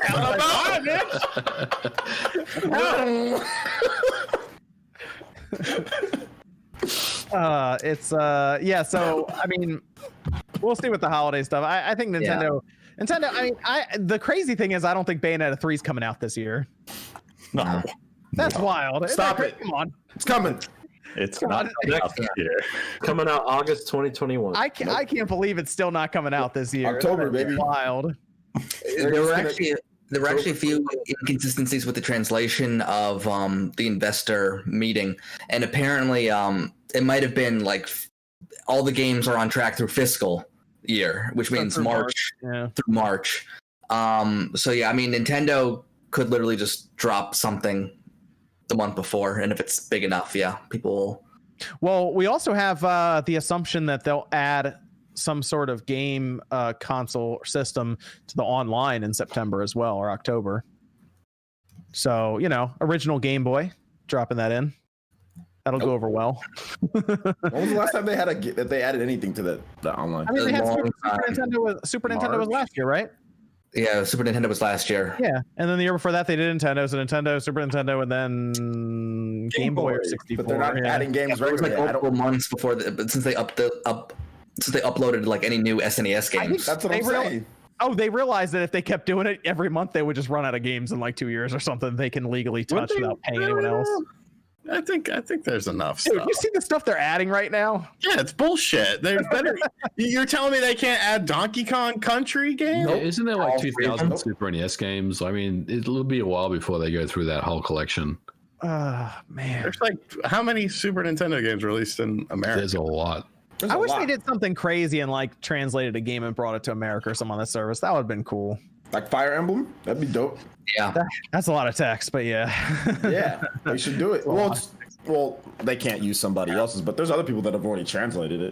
Like, really good Yeah. translations of it. I almost But they're wonder not if they gonna could use that. like, and they probably won't. I was like, I wonder if they could just like buy it or license it from or something. I don't know. No, there's a really good translation for Fire Emblem if you want to play like the freaking Super Nintendo one. So if they really good. if they can announce two games, I'll say for this holiday season and add, it's gonna be Game Boy, but like a Nintendo 64 to the online service, that would it wouldn't be a bad holiday for Nintendo, especially if one of those games is the Mario 3D collection. Problem is, there's like, you think Bravely Default could come out this year? Yeah, that's coming. Yeah, that's Or Yeah, this that- year? It's calendar year or fiscal year? Calendar this year. year. Well, Square Enix already said that it's going to be a 2020, and Square Enix already stated that they're going to have all the games that they were going to show off at E3. They're going to be talking about them separately in events. So like the first one up is the Outriders game on July 2nd. So they're going to be talking about their games individually. Bravely Default, if you play the demo, the game looks good. There's a couple things that they need to fix up, but outside of that, the game's solid. The voice acting's good. Everything's set for that game. So I think that's going to be 2020 for sure. And Nintendo's publishing that game here in the West. Japan, I think Square Enix is taking care of it, but in here in the West, Nintendo's publishing that game first party wise. So I think it gets delayed into 2021. why? Based off At least for a Western release, I think it gets delayed. based Oh, off. no. Did you play the demo? Yes. Looks done. They took a lot of a lot of feedback from the fans. They have to adjust. All the fan back from the They field. have to. Shut up. What, French. but there's not really anything that they said is just like little tweaks here and there. It's not anything that's going to make it to where it's going to be I think, in my I opinion. think we should be early 2021. Wait, what'd you say, Steph? It's gonna be like the difficulty that they tweak or something insignificant like that. Yeah, I don't know. I think go November. it's like everything's November. done with that game. November. I think it's going to be October-ish or something, September, October for that game. That's what I think. I mean, maybe it gets delayed. Maybe Nate knows something and he doesn't want to say it. I'll say January. Otherwise, I'm March of next year. I think it gets delayed. All right. Cool. We're entering July. We still haven't really heard a lot about it for a release date. I could see it getting pushed. We would have if E3 didn't get bamboozled. Hey, And they came out. also have another game coming out in August that they're probably going to be talking about more, and they've already started tweeting about it, which is Final Fantasy Crystal Chronicles Remastered. That's like their next game up. So Yeah, that'll be fun when that drops. Yeah, did you guys hear about the demo version of that? That's pretty cool. What you can do Yeah. with the demo version. it's a light version. You see Yeah, like the one light person version. know it or something that people can join in and go through like Yeah. a bunch of dungeons. That's gonna be cool when that drops. You Yeah, can 13 dungeons free. Well, 13 dungeons if somebody else has the game. If they don't, you guys can do 3 dungeons. So if I'm at nobody the- has the game, you can do 3. We're gonna have to get on different platforms throughout the crossplay too. Like someone get it on the PS4, on the Switch, and Yeah. everything. Somebody's got to play on the phone. Not that person can hold the bucket. How about that? Yeah. That person, whoever plays on the phone. Let's go over to Yosemite Blam saying, which panel member is behind these burner Xbox Game Studios Twitter accounts? Probably Sean. I'd say Evan. Evan. I don't have the time. Okay. Too busy Yeah, a programming lot of Nate's people are AI. making- a lot of people are talking about those now. I mentioned the Fable one on Friday in Newswave, just to throw it out there. But those are interesting Twitter accounts. I'll say that. Perfect Dark and Fable. I don't know. Greenberg's come out and said they're nothing. So I had a video for that I've just been sitting on right now. So Hey, you shouldn't upload that tomorrow. I might put it on the second channel. Yeah, that's better. Yeah, I don't mind putting on the second channel. Didn't it hit trending like a couple of times last week or something? I mean, just a few. No big deal. No big deal. Regular trending. Not even. Yeah. That channel's weird, by the way. I don't get it, but that's cool. Yeah, that's really funny because Aaron Greenberg even said that the accounts mean nothing, and it's like, all right, whatever you say, Aaron. Sure. Whatever you say. Let's ask the dude that it used to not. belong to. After I looked it up on the Wayback Machine, it was Peter something. So Peter Molyneux? yeah, it looks like they picked up the accounts pretty recently because they were created like 2 Peter months Cottontail? last month. So Peter Cottontail. I don't know. Sounds like they're like maybe like, oh, people started seeing these. We better damage control this slightly and try to spin our way out of this one. So Hopping down the bunny trail. Hibbity hoppity, Easter's on its way. and then we have the robot chicken says OG got pretty excited for Pokemon last time. Was it worth it? You need to learn to not let Pokemon What the hell is this guy talking about? That's what I want to know. Like, people just make up stuff. They say you got pretty. Where did I get pretty excited? Yo, I'm so pretty excited. What the hell is he talking about? I assume he's talking about Pokemon Unite, right? Yeah, I never. If you watch my stream, was I excited beforehand? Was I was like, oh my gosh, this is gonna be? I don't know. These people, they don't watch, and then they sit there and then come here and donate to you and say, OJ did this. Your ass was never in my stream or anywhere there. What are you talking about? Let's actually go over to Pokemon Unite, 'cause this is interesting. The Pokemon Unite video on Nintendo's channel is I think the most disliked video now, beating out Federation Force actually. That's crazy. Yeah, it's apparently in such a short period of time too. It's nice. a worse reception than that. Yes, Federation Force. We're on Federation Force level for this one. But Federation Force was good. Wow. No. Okay, that your opinion is wrong, Sean. It was mediocre. It I wasn't think that bad. it was mediocre, and the problem was that it had a Metroid name attached to it. I think if you strip away the Metroid name of that game, people would have been a little bit more accepting. But considering the Metroid Prime games, you sort of have a level of expectation with those games, and that game did not meet those expectations. They announced the Metroid. They announced a Metroid game, and it wasn't the Metroid game anyone wanted at that time. And it's Had they announced a nobody Metroid wants it Prime ever 4 though. This sounds like a very familiar story to the Pokemon Unite stuff. Nobody would ever want Metroid Prime Federation Forces. That's the thing. There was never a right time to talk about that game.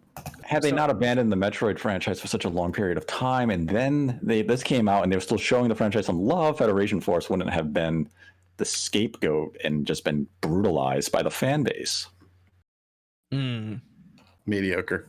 5 out of 10. Yeah, I guess that's not the same situation here because this the is new a little... Pokemon game just came out like last year. Whether people like I mean, obviously there was a lot of controversy with it, but I don't really think that there's anything that they could have shown that wasn't going to be controversial because there's a lot of fans that are saying, hey, they need to take more time to make a Pokemon game where people. The biggest problem is that they easily could have attached these 11 minutes to the week before. That if this was an announcement that came after Snap 2, everyone would just give their opinions on it. There'd be no backlash. Or But what the if it was fact just that a letter drop? they tease you to come back a week later to sell a game that majority of people were not expecting because there was a lot of hype. Oh, we're going to be back next week talking about something. All the Johto stuff behind them teasing like, okay, maybe there is some Let's Go Johto or maybe the Gen 4 remakes, which let's be real. I didn't think they were going to announce it at this point in the year. It's a weird time to announce those, especially when the DLC just dropped. But of course, since they're working with Tencent, I very much believe that Tencent wanted to make sure this was a standalone announcement, and that's why it was split.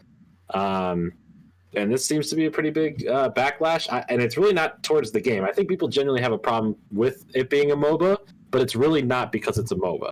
People are just angry of how they went about announcing it and how they treated the fan base in that. Yeah, because I showed it to Evan, right? I showed you the trailer. Evan's probably, I guess, the biggest MOBA person on this. Maybe. on this I don't podcast. know. I don't know your histories. But yeah. I mean, does anyone play Dota 2? No. Never. I don't play Dota. I've watched like League of Legends and stuff on Twitch, like when they have like those big old huge events. Like I've seen those. I don't know what the hell's happening, but it's cool. Congratulations, Evan. You were the MOBA person on the I'm podcast. the expert. Okay, Fuck. so I showed you that, and you immediately started talking about strategies and all kinds of stuff. How it was a bit different from MOBAs you've seen. It's a little different. It's way more casual, of course, which, I mean, when you look at the Venn diagram of Pokemon's community, casual and Pokemon kind of cross a lot. What you trying to say? It's fine. And since it's on cell phone and Switch, it should work in those areas. You're not going to need the detail of a mouse click. It's just kind of like telling things to go places quickly. Not really having to deal with much. I would like to have seen Pokemon try and since they have the Pokemon trading card game online. Like that's like their one like PC an app-based game. I would like to have seen them try to get this on a PC. I'm surprised. The thing is, PC has emulation for Android and everything else. So, sure, but a dedicated release would have been appreciated. I would have liked to have seen that effort, especially with Tencent behind it. It's not like Tencent doesn't have the money to help develop that. I feel like if it does take off in the way they think it's going to, they might start to expand it. I am looking forward to I'm not a MOBA player, but I would give it a shot based on Pokemon. If you're try it. If you're not a MOBA player, this one, from what I've seen, this is the one you're gonna want to start with, because I mean, it seems pretty basic and easy, and the gameplay seems all right. And if it gets me into learning how to the basics of it, cool. Just maybe I'll get into Team Arena, And if not, it's free to start, and I don't have to pay for anything if I don't want it. That's true. You can just try it. You can just download it. That's exactly what I said when I first saw it. I'm like, I've never played a MOBA before, but it's free to play. It's on Switch. I'm willing to give it a shot. And very clearly, if you look at I think the 12 heroes they had, it's very heavily skewed toward Gen 1 and that nostalgia. So I think it will be fairly successful despite the downvotes on YouTube. I think people will give it a shot when it actually launches because it's free. I think it was just the reaction, really. It was just the expectation versus reality there. And, when the game comes out, like you said, people will probably try. Like Evan, we'll probably make Evan try it just to see what he thinks about it. Oh, boy. It's going to be there on the Switch anyway, and you'll probably just be like, okay, it's free to play. Just download it. The biggest thing is that this isn't, and the reason why it's so heavily Gen 1 skewed, I think at least 7 of those Pokemon that they showed. 7, yeah. Yeah, 7 of them were all Gen 1, and the rest were just kind of randomly picked out. This is really the biggest and first foray into China getting introduced to Pokemon and being allowed to be introduced to Pokemon. There's been kind of this bar of the Chinese government not allowing Pokemon to really be a thing there. And this is the first time we're seeing a Japanese company work with Tencent and bring something and introduce it. So I understand why there's going to be Gen 1 for now. They'll probably League of Legends it and add characters and add more Pokemon. You probably have to buy Pokemon, I assume, right? 100% you're going to have to buy them. Probably skins too, other stuff like that. You probably have to buy shiny variants. I don't know. Random stuff like that. But I'm excited to see the possibilities. I'm happy that more people in the world now can get introduced to Pokemon because of this. And if that's the best thing that happens because of this, that's fine. I'm happy with that. Okay. Just they didn't pull it off well. Like the overall. No, the presentation was bad. It should have just been part of the week before. If this was just if it wasn't even that, Jordan, and you think they just dropped a trailer on YouTube and then they just tweeted it out and it wasn't a build up, they just dropped it. Do you think that would have gone even better? Yeah. I think there's still a little bit of reaction because it's not what people are wanting, but that's with any fan base at this point. Everyone just always wants the next thing, and if it's not the exact thing they're looking for, and I think we're all guilty of this at some point. Like Last of Us wasn't what I wanted, so yeah, I'm a little disappointed and angry and vocal about it, and it happens. It causes a reaction. Sometimes that happens. But that was after you played it, though. Yeah, I mean, well, specifically after I played it, but obviously, were you going and downloading Neil Druckmann's messages and all that, and all of the videos? I was waiting for a Last of Us 2, right? And they showed me the trailer for Last of Us 2, and all of a sudden Last of Us 2 is a MOBA.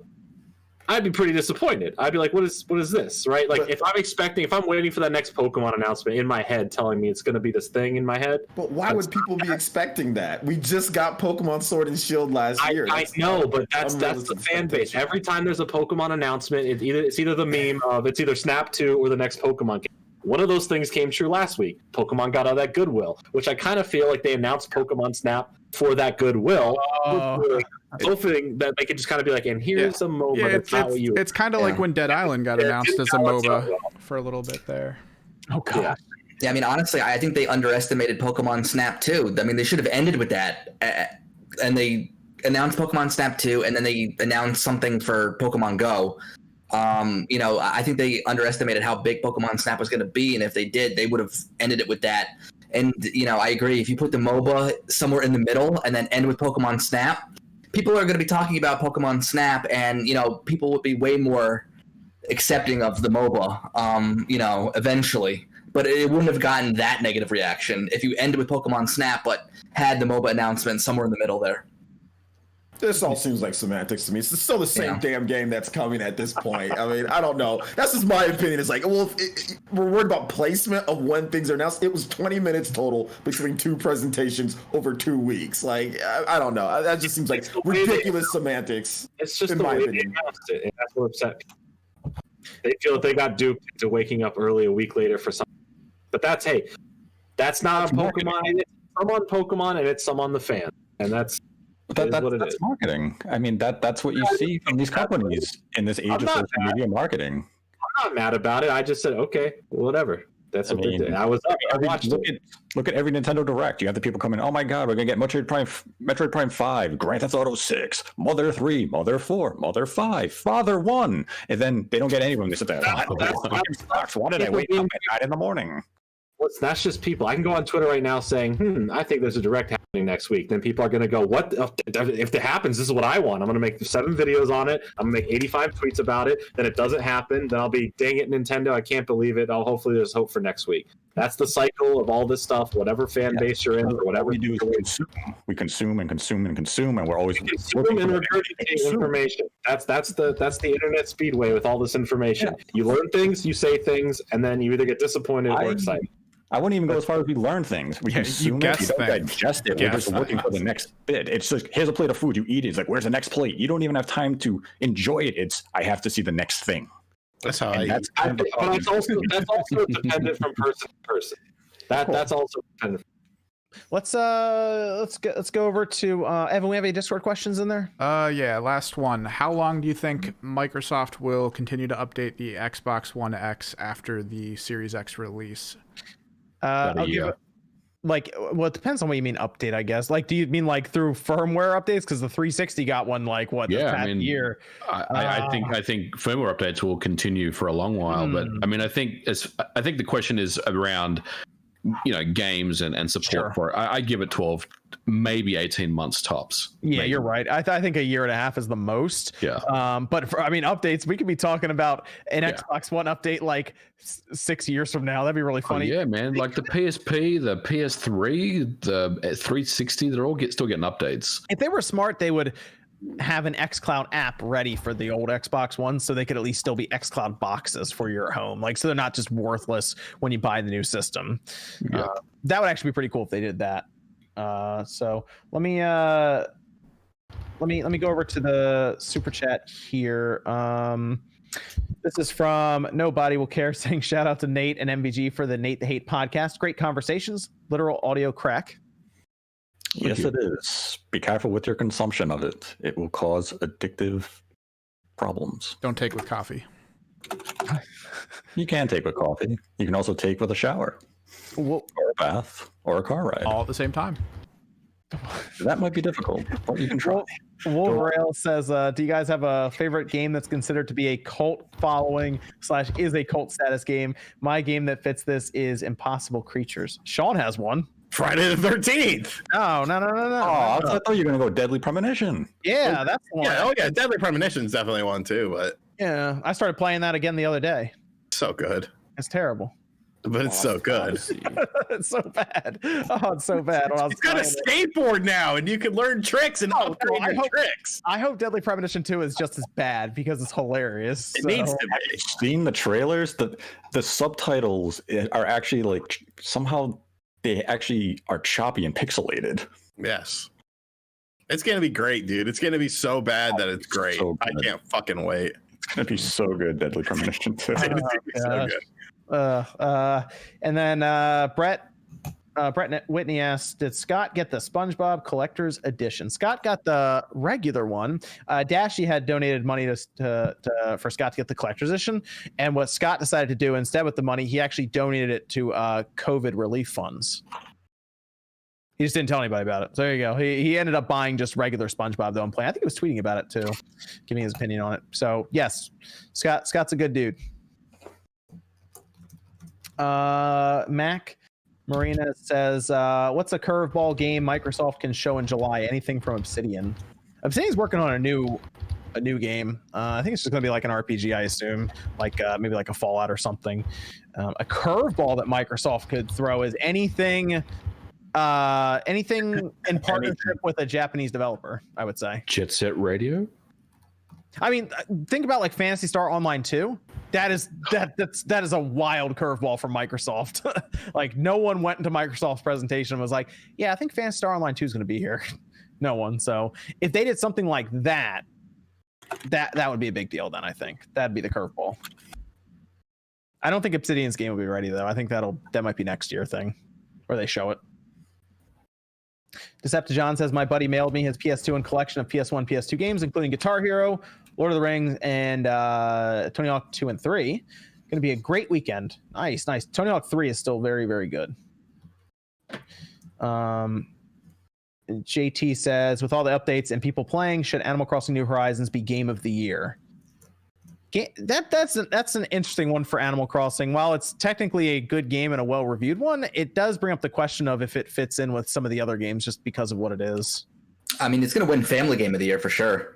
Yeah, I would say so. Will it though? What about Clubhouse games? What about Clubhouse games? Clubhouse. They'll come up with something for Clubhouse, right? What do they? Don't they have like best family game? Yeah. Yeah. Family game, Don't do anything for the Clubhouse. game Sean can't win at. I beat you. We're tied. We split 1-1. So it's a tie. And everyone in the chat said I let you win. You did not let me win. You did not. I mind melted you, and you just can't admit it. What game is this? What is this in Clubhouse? Connect 4. Oh, okay. Mighty Squish says, console gamers don't just plug in a controller. Why? Oh, they meant PC gamers. So, Sean, if you just plug in a controller to your PC, it's basically like playing on your Xbox. Yeah, or your pro controller. I gotta sit here the whole time. Like, just get your recliner and roll it up to the. Yeah, then I gotta move the green screen. This is my cubicle. I have my cubicle. Everything is set up. Lights, cubicle wall, green screen. All I gotta do. People hook up their PC to their TV as well. They have a whole little like PC just for their TV, like a little cube or something. I wonder if I can send a box of moths to Sean's house. That'd be great. You could run an HDMI cable to it. You could do it. It runs choppy. Hey, what's the difference between this high-speed HDMI cable shit? Is that a real thing or what? What are you running exactly? Are you doing like 4K, 60? Yeah, well, 4K? I tried to do HDR enabled on my Xbox One S, which has it, correct? Yes. And it said my TV wasn't capable, but my TV is capable. And then you have a TCL, right? Yeah. Yeah, it's fake HDR. What the hell is that? It's not HDR compliant. It's the monitor itself has like something. Do you remember, in it Sean, when you asked me? saturation. Do you remember when you asked me about your TV when you were buying it, and I asked you how much it was, and then you told me the brand, and I said, "Uh-huh." and I knew this day would come where you were talking about HDR, and HDR is so weird because there's no actual like standardized setting for it. So like when we talk about like the $1,000 Sony TV, right? Something like that. Sony, and it's on Samsung, LG. Those you are need to have HDR. Yeah, you need to have a certain amount of brightness, or I guess it's nits. It's nits And that'll tell or you candles HDR per or meter. It's like candle brightness per meter. I know, Sean. But the next time you buy a TV, let me know, and we'll look into one. Okay. But yeah, that's it. It can probably still do HDR, but the Xbox is probably looking at your TV like, what is this? To be honest. Those TCLs put out good image for their price, but it is not real HDR at all. Says it.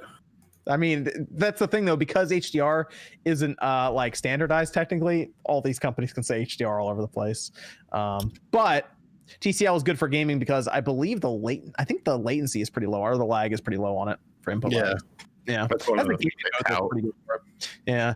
But that's pretty much why though.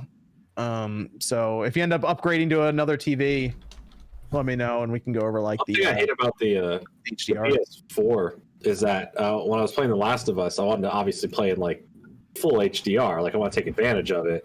It doesn't. You have to get that to work on the TV. You have to, if you have the VR plugged in, you have to unhook that. Have it go straight. You need the newer VR. Yeah, that like fixes that. That's so annoying. I can't. PS5. Someone just said that I have to go into settings and enable HDMI 2.1. There you go. Try that. But does that need a special cable?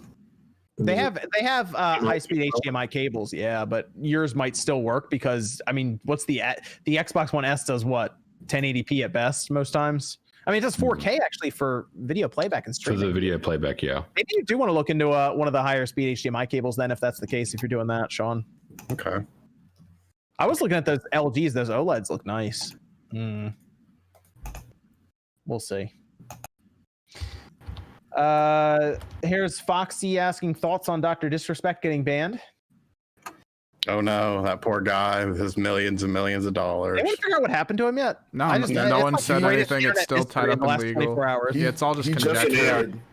He just tweeted that they haven't informed him of what he did. So They haven't informed him of what he did. He just said that Twitch hasn't informed him, but there seems to be a disconnect because if you watch his last live stream, he did get a message. Yeah. Looks at something at his phone and is like, "Oh, okay, snap!" Like something happened at that literally point. Before it cuts off, he literally just playing a video, sitting silent, and all of a sudden he screeched some profanities, and it just ends, disappears. Yeah. What kind of profanities though? Like the F word specifically. Okay, Sean profanity. So that could be something pretty big. It could be something pretty big. I see a lot of people speculating. It's probably not a great idea to speculate on what would get him banned at this point because it would have to be pretty substantial. And I think people are just worried to say anything just in case it's defames or whatever. Yeah. So defamation. Yeah, there is some concern out there because to go from being like one of Twitch's biggest streamers just being banned overnight completely, and they refunded his looks like right here they refunded the Twitch subscriptions as well for him. That must have been pretty serious. And they removed his emotes. Wow. Okay. Yeah, they're basically erasing him completely. Wow. I wonder what happened. Yeah. That is a big internet mystery. I see why everyone's talking about that. We'll probably hear about it. But yeah, it's not good. It's not like you said. It's not good to spec. People are asking about it. I'm like, I'm not, bro. We don't know. Like, depending on the situation that this is in, I don't think it's all right to speculate. No, people are going to like the worst case scenario for it, and like it could be a bad thing. This could be nothing. This could be a publicity stunt. But hey, let's just see what happens. I'm thinking Monday they're probably going to put something out. I assume. We'll hear some. I don't think it's a publicity stunt. I mean, you got to look at what we know, right? Twitch terminated his contract without informing him. So, I mean, to me, that doesn't seem like it's publicity to me. Interesting. But we'll see. I'm thinking Monday. Somebody releases something. So it'll be fine. Let's see. Mom says, "Hey, it's me again. I'll donate $100 if MBG gets his eyebrows plucked." That would be you'd want to go to Nate the Hate channel at that point for that if MBG's going that far. Or just go to one of MBG's live chats. If he's going that far. Nate Gang Rise Up. Thoughts on Klonoa trademarks last year in Parasite Eve? I think the Klonoa trademark had the exact same name as the Katamari I can't even pronounce that game. The Katamari that came out on Switch, and also the same trademark of the Mr. Driller that just came out on Switch. I think it's like it's a Klonoa Encore, which was trademarked with the other game. So I think it's coming. Okay. I forgot about Mr. Driller. It's out, right? Yeah, it came out yesterday. Yeah, I got to get that. Get to it. And Klonoa, so that's definitely coming. And then we had Zildjian saying reaches best Halo, 4 is second, 2 is third, 3 is fourth. Whoa, 3 is fourth. No, I was 4 that high. I don't know. 3 is like the best one, and 1 is fifth, 5 is sixth. Wars is easily in that list after Halo 3. Halo Infinite has competition. I'm hoping Halo Infinite just needs to blow away all the other Halos. Definitely. Those are some bad takes, but you're looking to them. Jack says that moment when you're trying to figure out if Nate is messing with us or Spawnwave about Halo Infinite being good. Either way, I hope it is. And then have faith. Have faith. As Enzo says, is Mr. Driller on Switch any good? I don't think we have an opinion on it yet. MVG is going to be looking into it soon. So next week we'll come back to MVG and we'll say, what'd you play this week? And hopefully he says Mr. Driller. Yeah, I'll definitely pick it up. I love those games. Lean says, suggestion for Spawncast Clips channel when Nate went on a social justice rant against Tojo and Earl Argent, he responded with, that's fair. What happened? I missed it. I was watching a video on how to turn on HDR on my television, and the gentleman is using the exact same model and doing it with Spider-Man on the PS4. Okay, there we go. It was Lean said the suggestion for Spawncast Clips is when you said that's fair. Do you remember that? When Oh yeah. I still have that animated GIF That floating was around on my really good. computer somewhere. That was good. We need one where Nate went off about the Grinch leak. We need that again. That's what we need, because that went on somebody clipped that and put on YouTube with sad music behind it, and it got like hundreds of thousands of views of Nate just yelling about the Grinch leak. And Nate was right, so there you go. I was right. Don't doubt me. People came back and said, "I'm sorry for being a prick." So Someone did come back and say sorry, didn't they? a couple did, but most did. I remember somebody messaged and was like, "Hey, I'm sorry about that." Someone You're took like, responsibility. That's crazy. And I was like, I remember you're like, "Oh, that's weird." That's fair. That was funny. Let me go over to I'll go over to Streamlabs here, but let's go over to Mixer first. Mixer shut down. Anyone surprised? Mixer gone. They just gave Ninja a contract for millions and millions of dollars, and then months later, Not just Ninja, Shroud. There's like Shroud. so many other people who got multi-million-dollar contracts that are just like, oh, I guess we'll go somewhere else. reportedly 30 million or something like that. 30 million for Ninja, 10 million for Shroud, and then everybody else was below that. How much do you think a Banjo-Kazooie game would cost to make? This is the reason why Mixer shut. By the way, this is the reason why Mixer shut down, because they think that they can brute force their way by having two. Those are the two big gets, right? Yeah. But that's not how streaming works for anybody who's in, because they're not going to be live 24/7, right? They're only going to be live, so you need a bunch of people with a lot of content. You don't need two guys, and that was the biggest problem, is that they banked on that and it ended up failing spectacularly. Ninja's fan base, or people that watch streams, were down like 70. He lost like 70%. Yeah, of his he audience. started averaging 10% of his old audience like later on. But look at what happened here. All right, first of all, Ninja comes out amazing in this whole Yes, exactly. They still had to pay him out his money apparently. Yep. He went there for like half a year, and now he's a free agent and can just go back to Twitch if he wants. Yeah. I'm saying that Microsoft made a bad call. yeah. Ninja and Shroud, obviously they good job on their parts, when it comes to that, and apparently Facebook Gaming would have offered them double what they were. Yeah, he was offered a 60 in total. That's crazy. I mean, it's like a bad baseball contract. I know, like the Mets are still paying players from the '90s. Yeah. Yeah. It's man, that was kicking themselves for not taking these Mixer deals. I know, right? Like, I saw this video from Tim the Tap Man. He was sitting there. He's like, someone asked, like, "Hey, did you ever get an offer from Mixer?" And he sat there silently, like smirking, but like getting angry. He's like, "I'll just leave it at that." Yeah. I mean, yeah.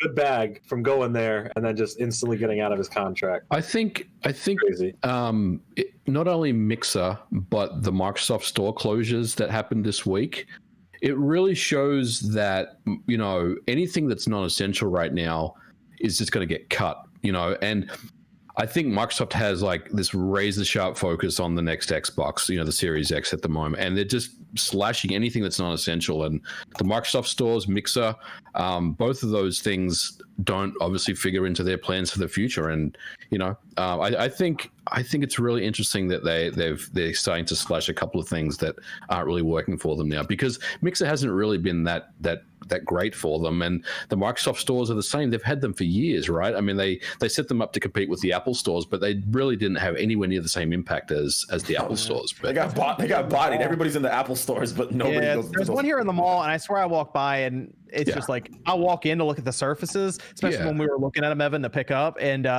it was just me. There was like 8 employees, and there was just me. Yeah, there's like 10 employees like standing around, but no one's really in there like buying anything. Well, if you look at it this way, they took Mixer and they're going to take everybody from Mixer basically and move them over to Facebook Gaming. So in a sense, they're just partnering with Facebook at that point to get what they wanted Mixer to be, because they're going to integrate xCloud with it now, apparently. And with their Microsoft stores, they've been partnered with Best Buy for a while now to put surfaces all over it and have this big setup and everything.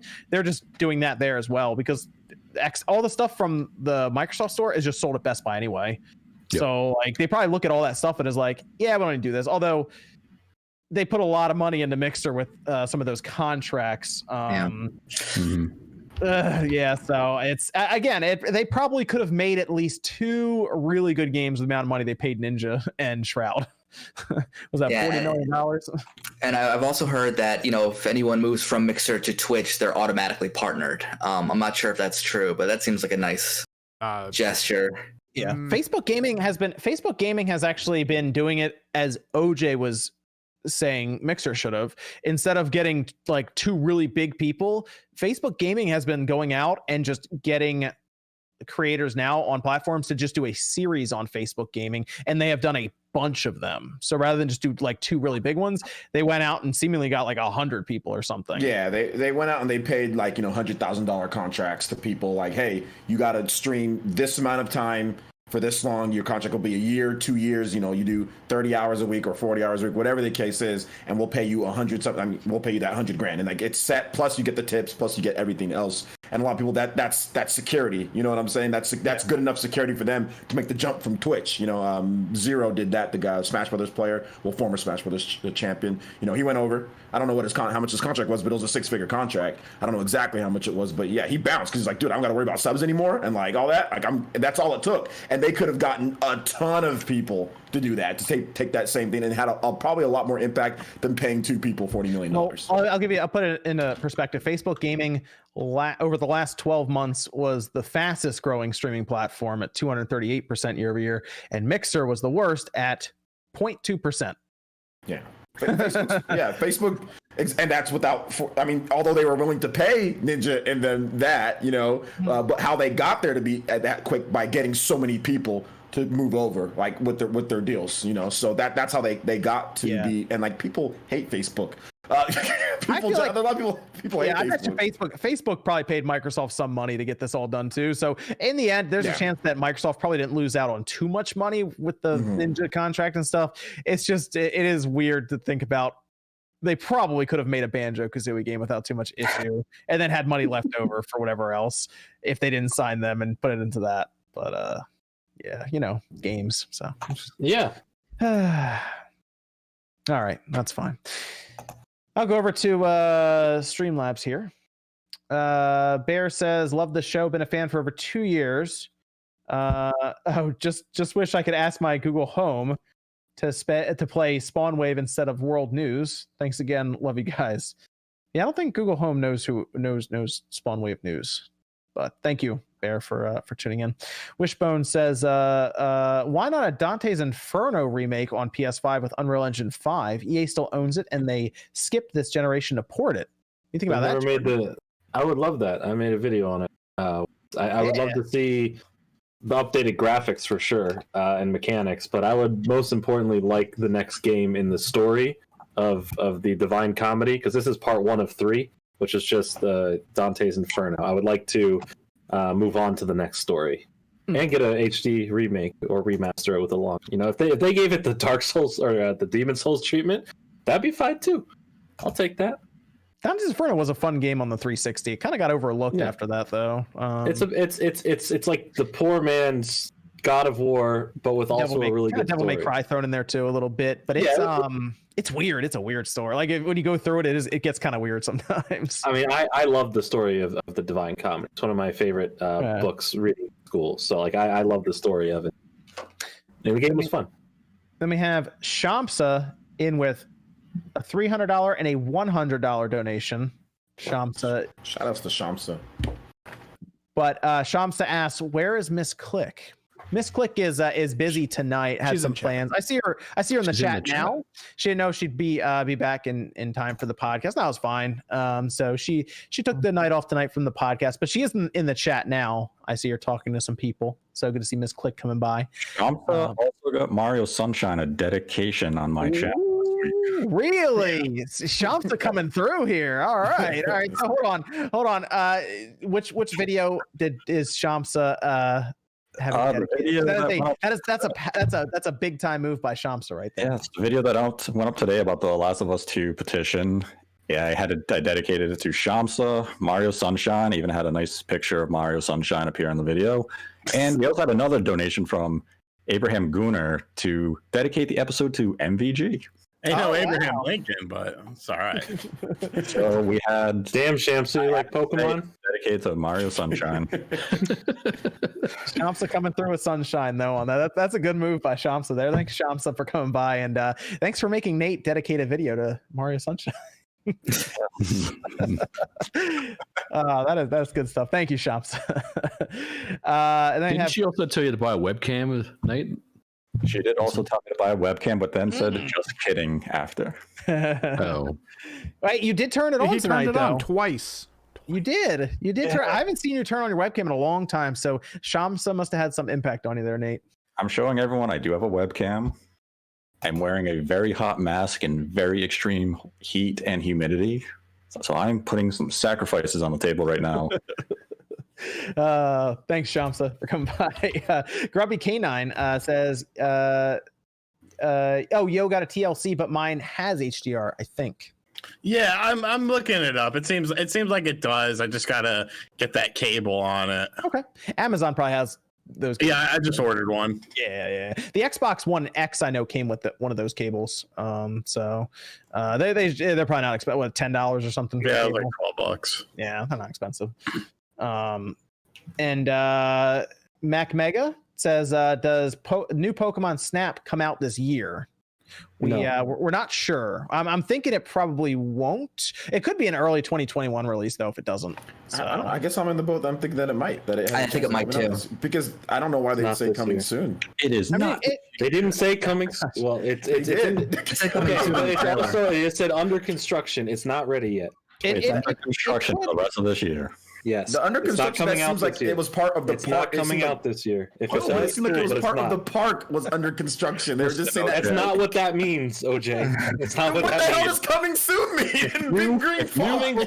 Coming soon is soon. 6 months is soon. 8 months is soon. That's just soon. 8 months is not soon. I'm sorry. That is not coming soon. If the game does not come out, wasn't Bayonetta 3 coming soon at one point? They never said coming soon. No, never.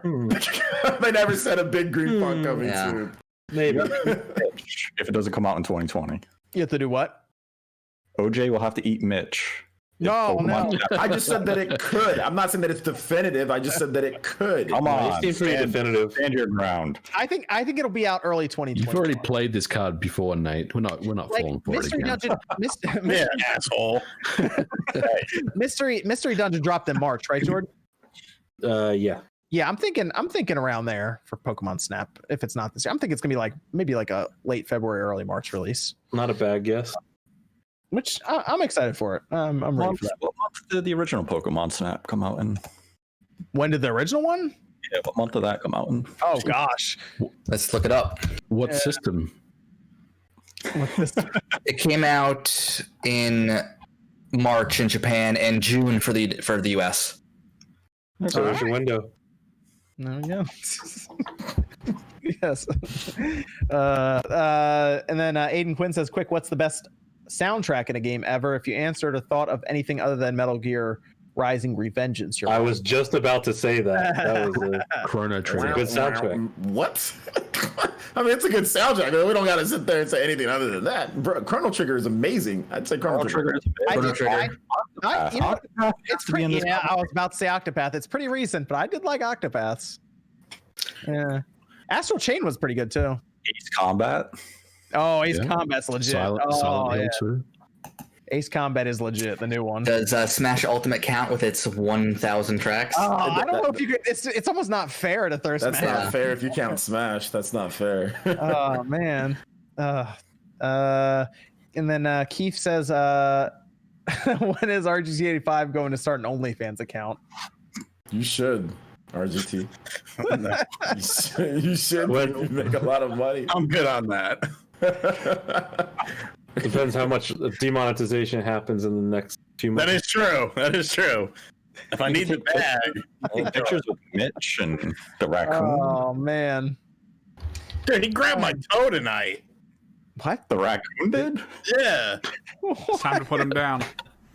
He didn't bite it or anything, but he grabbed it I guess he thought it was food. And I was like, the fuck are you doing, dude? You're just outside in sandals. No, I was outside with no shoes on. I was It's So not the that raccoon just walks that close to you and is just like, "Yo, what's up?" And just like, yeah, like we're on the page now. We're like, I'll just grab a piece of bread and hold it out, and then he'll just walk up and grab it with his little hands and then run away. Nice. Let's go.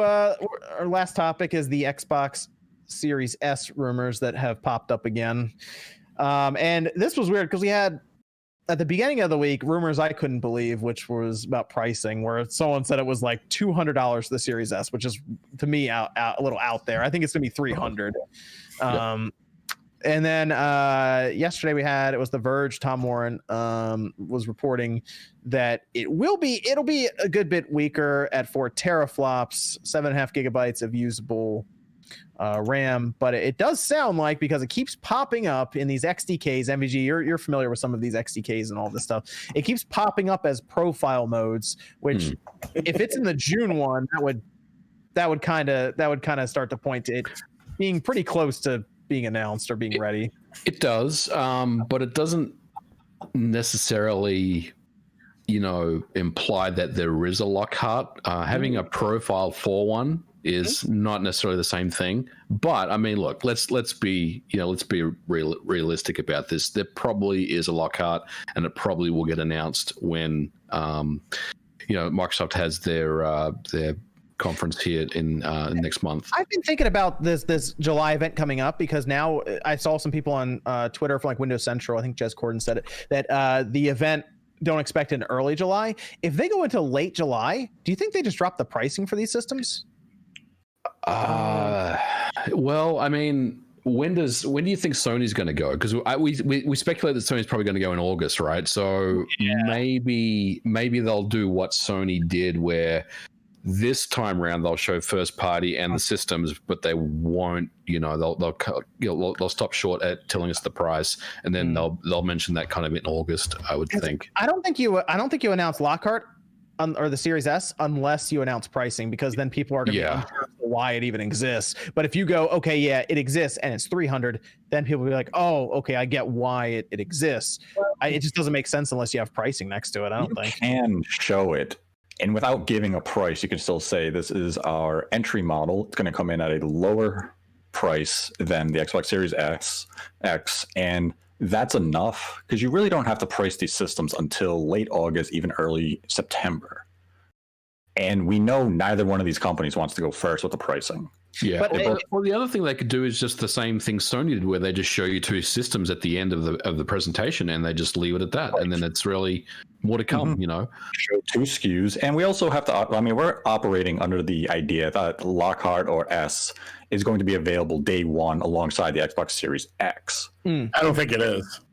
And that's really something that can sway the conversation. If Microsoft says S is coming out in March of 2021, well, now they have a lot more time to reveal it and price it. If it comes out day and date with the Xbox Series X, then you do have to get the ball rolling right now for marketing. You do want to at least announce it, but pricing can wait another 2 months. Yeah, because they announced Xbox at the time Scorpio pricing at E3 that year. So it was in June. It was like second week of June when they announced that pricing.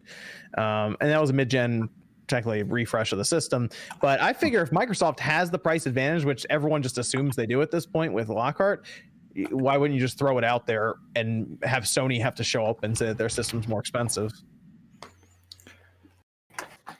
Yeah. That's my thing. If Microsoft really has the pricing advantage, why not just be like, yeah, here's our system.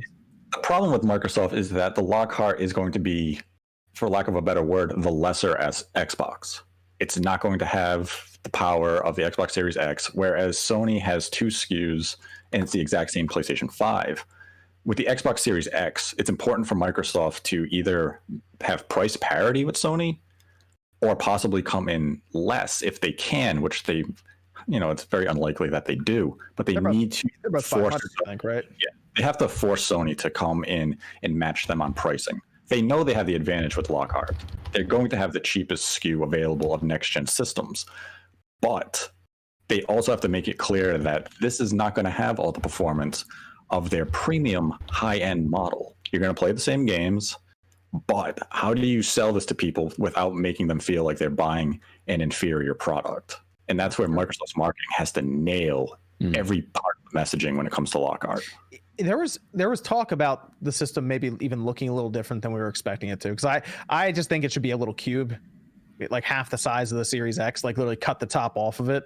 But there was talks about it maybe even being just a smaller box, like an actual small, like thin box kind of. Yeah, I mean, dude, there's no reason why it couldn't be. I'm not saying the size of like an NVIDIA Shield, but maybe something in that kind of smaller form factor, right? I mean, if it's truly a 4 teraflop system with no optical drive and SSD storage, I mean, they can go pretty small on this one. Yeah. They could. Usually they have to work around the disk drive, and that's why even you see the Series X being a bit bigger. But I think they could do that. It'd be interesting to see how they go about it. And I'll be curious if they price these systems in the July event. If the July event is like second half of, I'm trying to think of a date for it. I think it'd be on a Thursday or a Tuesday. Well, let's speculate. Let's assume that they do, right? Let's call this date now. Yeah, no. Let's say in July they announce pricing. Let's say it's $299 Lockhart and $499 Series X. What does Microsoft respond? What does Sony respond with after that? Do you think they're rubbing their hands together and they're saying, okay, the digital PS5 is $399 and the regular PS5 is $499? Do you think they kind of quickly turn around and say that? That's the best case scenario for Sony if they can do that, but they're going to take a substantial loss on that $399 model because, as we discussed with Daniel Ahmad, the removal of the disk drive is only going to be about a $15 difference. Right, but think about it this way: if they do that, they would then make more money from you in the long run by selling you that, because you wouldn't be buying packaged games at the store; you would be buying directly from them, and they get a better cut of that anyway. That's what their hope would at least be.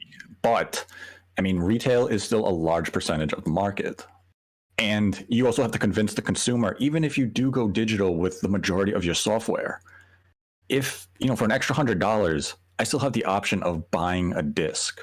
Would I rather spend $100 less and negate the idea that I could ever buy physical media, or spend the extra $100 and leave that option available to myself? That's a good point. Yeah. Also, sharing games has become, or unless they put out a whole new thing to where you can easily sell your games is a problem. Get refunds as well. They got to figure that stuff out. They have to, because I don't think it's right for the consumer to sell all digital, right? And then you can't sell your games, you can't share your games normally. You can't, or without the profile stuff. Like, I think that's the problem. Yeah.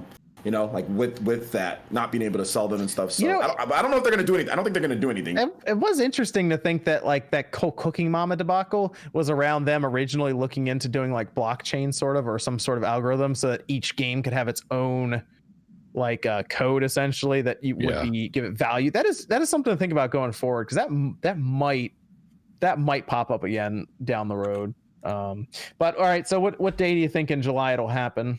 22nd. Yeah, third week, I would say. That's a Wednesday. 22nd, Sean? You're going 22nd. Okay. I just shouted a random day, but yeah. I'll go 23rd then, because that's Thursday. I'll go 23rd. I'm gonna go with the Wednesday. Wednesday. 22nd or 15th, then, VG? 22nd, week of July 20th. That's what I'm gonna go. Okay. That's what I'm gonna go. The week of July 20th. You know what? We got Rand in the chat there. I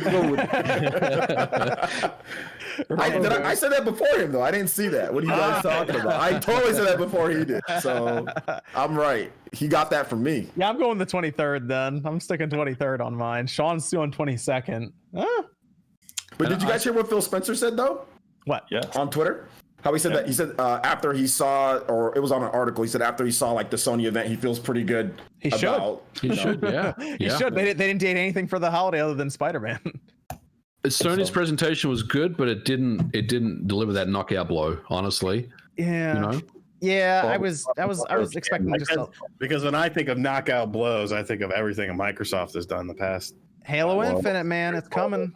They're not done though. There's still. Both of them are not done. Sony's not done. Apparently, there's going to be more, and Microsoft isn't done. They were missing. If Silent Hills was there, that might have been like, oof. That would have been a knockout punch. That would have been like, oh, Silent Hills. That's not a knockout punch. No, but it would open up the door of Konami, of course, actually licensing out to them, and them.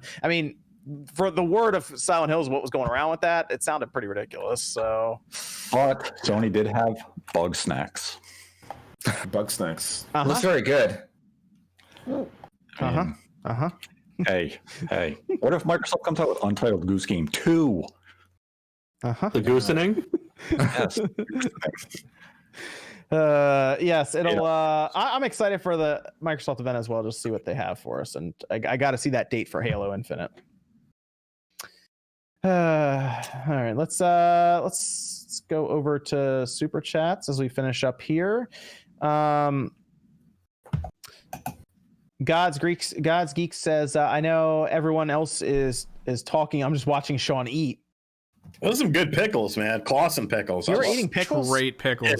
Oh, Yeah, wow. but Okay. what type of pickle? Dill, bread and butter. I'm pretty sure it's a dill. They're in the refrigerator section. A lot of pickles usually are, yes. All pickles. No, they're not. They're on the shelf. They're on the shelf. with the mayonnaise and The only ones ketchup that are not on the shelf that are in the refrigerated section are Clausens. Well, I only buy Clausen, but there's different types of Clausen. It was a full pickle. It was a full Clausen. It's a whole Oh, it wasn't a spear? Nah, it was a whole. It was a bug snack. This is from Cody saying, I just finished my Animal Crossing New Leaf Dinosaur Museum. We had one from Gray Tech. No message. Thanks, Gray Tech. Then we had Michael saying, how much were you guys impressed by Sakurai's setup during the ARMS vid? I was pretty impressed for him to do that by himself at home. I want to see a game room tour from Sakurai now. He should, with what he was showing. That dude's got the 2 TVs. I didn't even think of that. Yeah. Just an MTV Cribs. Yeah, he's done a few Famitsu articles where he's gone over some of his collection, and he has stuff in binders and categorized. His game collection. I don't know if like he has everything on shelves, but he has like books and books of just like PSP games. yeah. Did you see that PC Engine down there, MVG? Yep. Oh yeah. Yeah. I like looked at everything very closely to see what he had. Yeah. Dude has a crazy He's setup. chilling. Yeah, That's he had that's just one of his houses. He has 2. Yeah. That's his game house. Then he has another house. Game house. Yeah, he has a game house. He has a game house. Then he has another house, and he has a black Lamborghini that he drives between the. This dude's on like next level there, man. Oh yeah, he's definitely styling. He's not flashy. He doesn't talk about it too much, but yeah. Yeah, he had an SNES right next to his Super Famicom. I'm not sure why he would need both, but I do know why he would need both, but. Then we have Jason saying, "How is Sean's grocery delivery lady friend?" She's good. I saw her this past week. Okay. It's getting serious. Great text says, Sean, what's up with the Duke Nukem stream? I might stream some Duke Nukem. Oh, okay, cool. Oh, very good. Ethan R says, can Nate ever give a straight yes or no answer? Conceivably. Okay. Perhaps. Perhaps. Mike says, Doom Eternal on Switch when? I'm going to go with November. Eventually. Eventually. I think November's a good pick. I feel like that game came out forever ago. Yeah. I played through it and I forgot about it already. Poor Doom Eternal. It was a good game. I don't know. Shinru says, hey everyone, hope all is well. Does anyone have a comfort game, a game you can always go back to? Mine is Resident Evil 4. Right now it's Skater XL. Spyro. Sean, you got to pick up Skater XL so we can do Skate. Well, when it comes out. You're gonna get it on the Xbox, I assume. Yeah, that's fine. Oh, okay. I think for me it'd be like Samurai Showdown 2 or something like that. Some fighting game. Okay. I think mine's Link to the Past. Some form of Street Fighter 2. Yeah. Smash. Super Mario World for me. Okay. Chrono Trigger. Chrono Trigger. Said mine. I said Spyro. Oh, okay. Very nice. Very nice. The Spyro collection, or do you pop out one of the PS1 games? I'd probably play the PS1 game. Just play Spyro 1. Yeah. Sure. Razzle says, idea for Spawncast clips, the complete first season of RGT's Meat of the Week from the first mention through the giant sub with a tally for each meat. Get a Blu-ray release of that. Yeah. And this is from Mighty Squish saying Pokemon Unite is a reskin of Arena of Valor, I believe is what they're trying to say there. Oh, God's Geek says, "Where's Sean's giant food at today?" You didn't get one of those subs. Says He Tommy was just eating whole pickles. Yeah, whole pickles. You gonna get another one of those 30-foot subs anytime soon? 30 foot. Yeah, I'll probably get one this upcoming week. Nice. Like, I want you to calculate how like the amount of like length of sandwich in 1 year you've eaten. Yeah, how many? Like, How many? every how many time feet you of get- sub? Yeah, Okay, I've already eaten what 2 of those. So 30-inch subs. Yeah. but like, how many of them have you had this year before that? none. I just Oh, so discovered you just started. Okay, Yeah, Yeah. this is so I it. want you to keep track. Go until for the a end high of the score. year and to see how big you can get this sub that you're eating. Okay. It's never-ending sub. Puck says, "Shout out to all Spawncast present and not all for Nate to tell Fringe, shut up, Meg." That's close. Then God's Geeks with no message there. Thanks, God's Geeks. Just Man Vaughn says most fan bases are irrational, especially Pokemon fans, but the only way that gets solved is if the new MOBA is actually good. Mac Marina says, Father One, make it happen, Reggie. God's Geek says, I know everyone else is talking, I'm just watching Sean eat. Love Empath says, no, what it really is the constant mediocre Pokemon games we've been getting for the past 2 years. Game Freak needs to retire, by the way. I will say Bandai did produce a better looking game with Pokemon Snap so far, new Pokemon I Snap. agree with that, though. Yeah, We'll but see if Game Freak can match them. they produced a better looking Pokemon game with Pokken. That's That is true. Yeah. But this isn't a fighting game necessarily. This is actually like somewhat adventure on rails, right? So there's at least something else going on. Picture taking game. Don't hate, OJ. Don't hate. I'm not hating. I like Pokemon. I'm just saying it's a picture taking. Yeah. It's a rail shooter without guns. Yeah. Yeah, you throw apples. Poken's great. I actually. I don't know. How would you know? You've never opened any of the games you have on your shelf. Who, me? Yeah. I got Pokken digital. I didn't have to open it. Nintendo gave me a copy. You're the reason the market's going this way. Nintendo gave me a copy. Oh no. Hashtag free game. There you go. I You just get to do that for the rest of your life. They give you one free game in 2014. I don't know how long you have to. I don't know how long you have to do that. I don't know. Oh, forever. Yeah. 98 years old. Pokemon Tournament's still a good game. Tag free ad. No, it's good. There's just no. People complain that there's no Pokemon. There's not enough Pokemon. This is a good. Shoots beams and shit. This is a good question. Radberry Gaming asks if you could choose 4 nominations for Game of the Year right now, what would you choose? Wow. FF7 remake, right? Yeah, FF7 remake is the first one for me. FF7 remake, Doom Eternal, Doom Eternal, Last of Us Part 2. Don't agree with that. Well, we need 4 games. So. You're entitled to your opinions, Jordan. Yeah, you guys well. That's not my list. Don't speak for me. I'll put Animal Crossing. And I'd put Animal Crossing as the 4th one. I think I can remember all the games I played. Dude, 3D for the Switch. Man, that's tough because I think the second half of this year is gonna be better than the first half of this year. Yes, we have Cyber. Yeah, Cyberpunk looks phenomenal. And Halo Infinite, that's coming too. If it comes out this year. How can Ori not be on the list? Will of the Wisp is a fantastic game. It is really good, and was Ori part of the game of the year when that came out? What about Ski Sniper? Oh, that's a good one. That's a good one. Contender. Oh man, yeah, I think Final Fantasy VII Remake is in there. Then, yeah, I think you guys got it right so far. Man, really, the first half of this year has been kind of quiet. I don't know.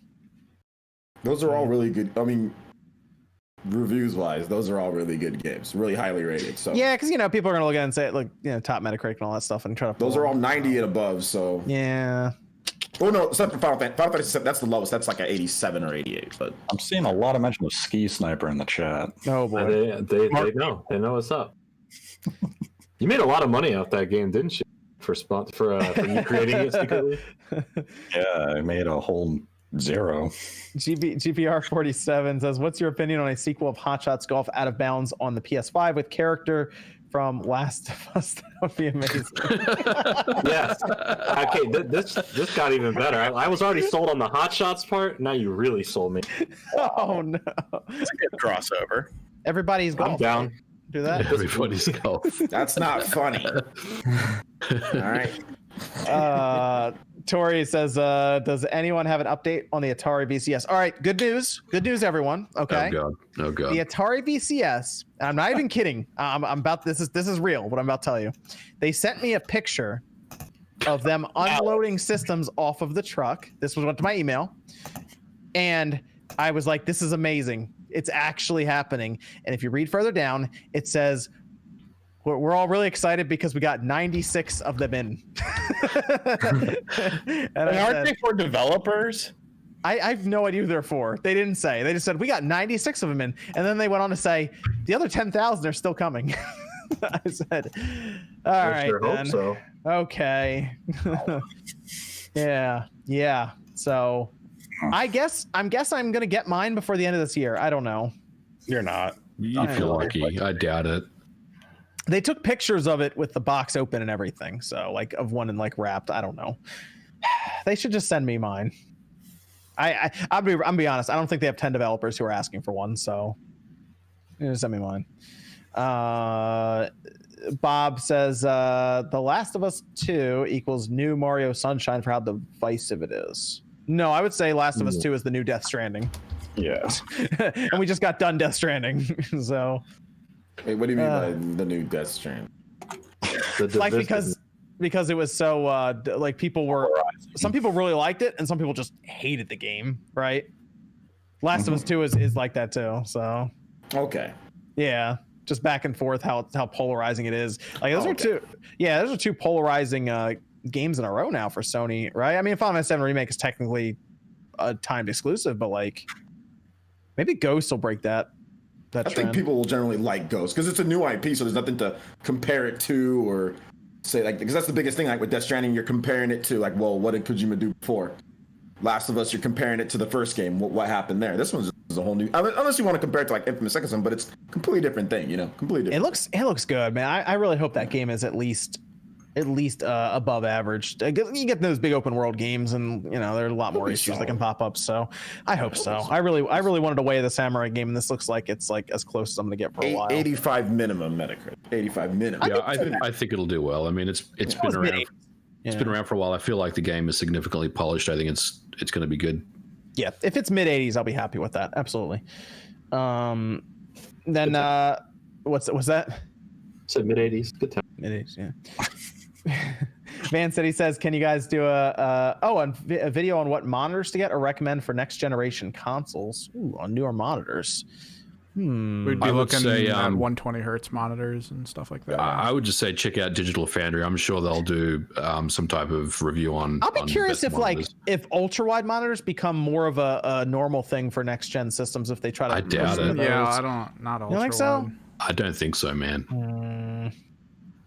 I think we maybe need to wait to see like with the Xbox Lockhart too, because if that's not like a 4K type of thing, that's like a 1440. You know, you get a really dope 1440p monitor along with that. Point. You know, along with your Xbox Lockhart, that can be pretty good for you. So I think it depends. I do primarily play on a monitor here, so like it's a BenQ monitor, 4K monitor. So if the systems take advantage of like 120 hertz at 4K, I might look into like the next one up just to see, and maybe then I'll talk more about monitors with it, because I have a 1440p 144 hertz, but once you get into 4K, it becomes harder to get that higher frame rate.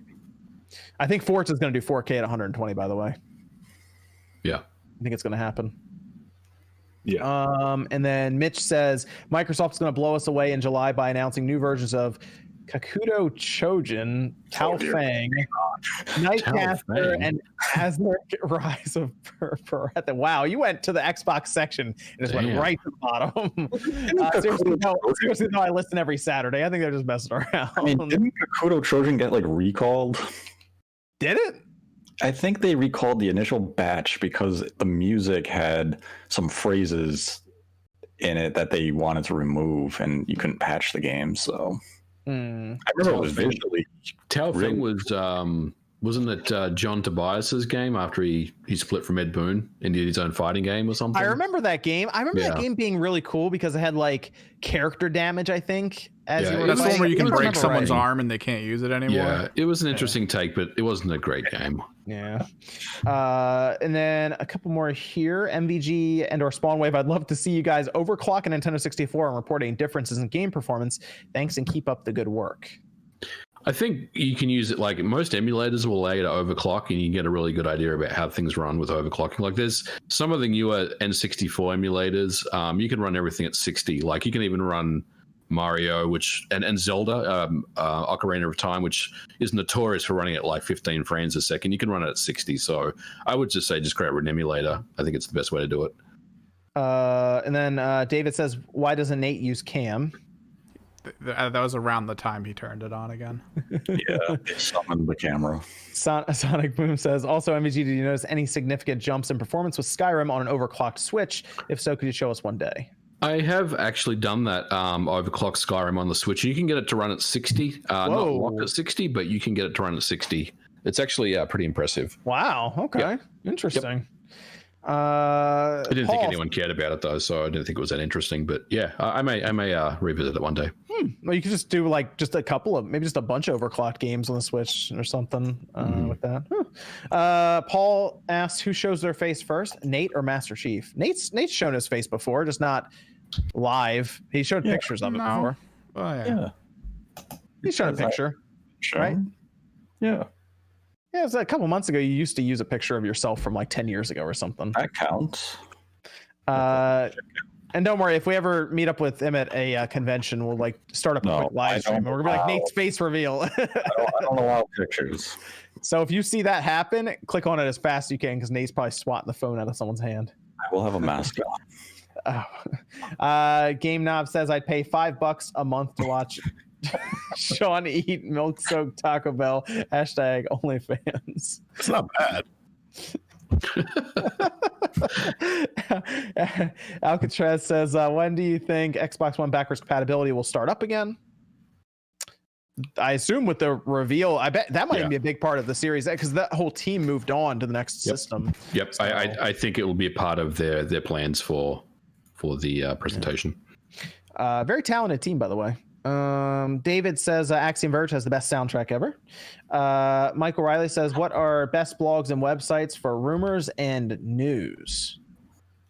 Blogs and websites for rumors and news. YouTube.com. YouTube.com. Let's see. News and stuff. Still go to websites? What? I mean, Go Nintendo's good for Nintendo stuff. I'll say that they do a good job over there for that. It depends on what you're looking for, to be honest. Like they all have specialties, but yeah, a couple different like VG 24/7. There's that site. Yep. GamesBeat, because you got Jeff Grubb over there, holding it down there.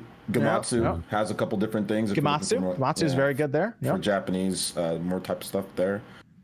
Yeah, Nintendo everything has a few different stuff here and there. So maybe Spawnwave needs a website. There you go. Let me just recommend that.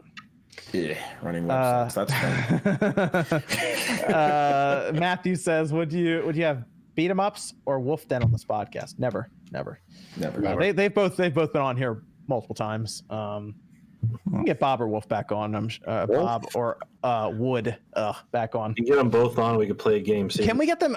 Can they both? I thought they're the same person, right? Can they both be on the same time? We'll find out. I've never seen them in the same room. In the same place. Yeah, I've never seen them in the same place at the same time. Okay. That's weird.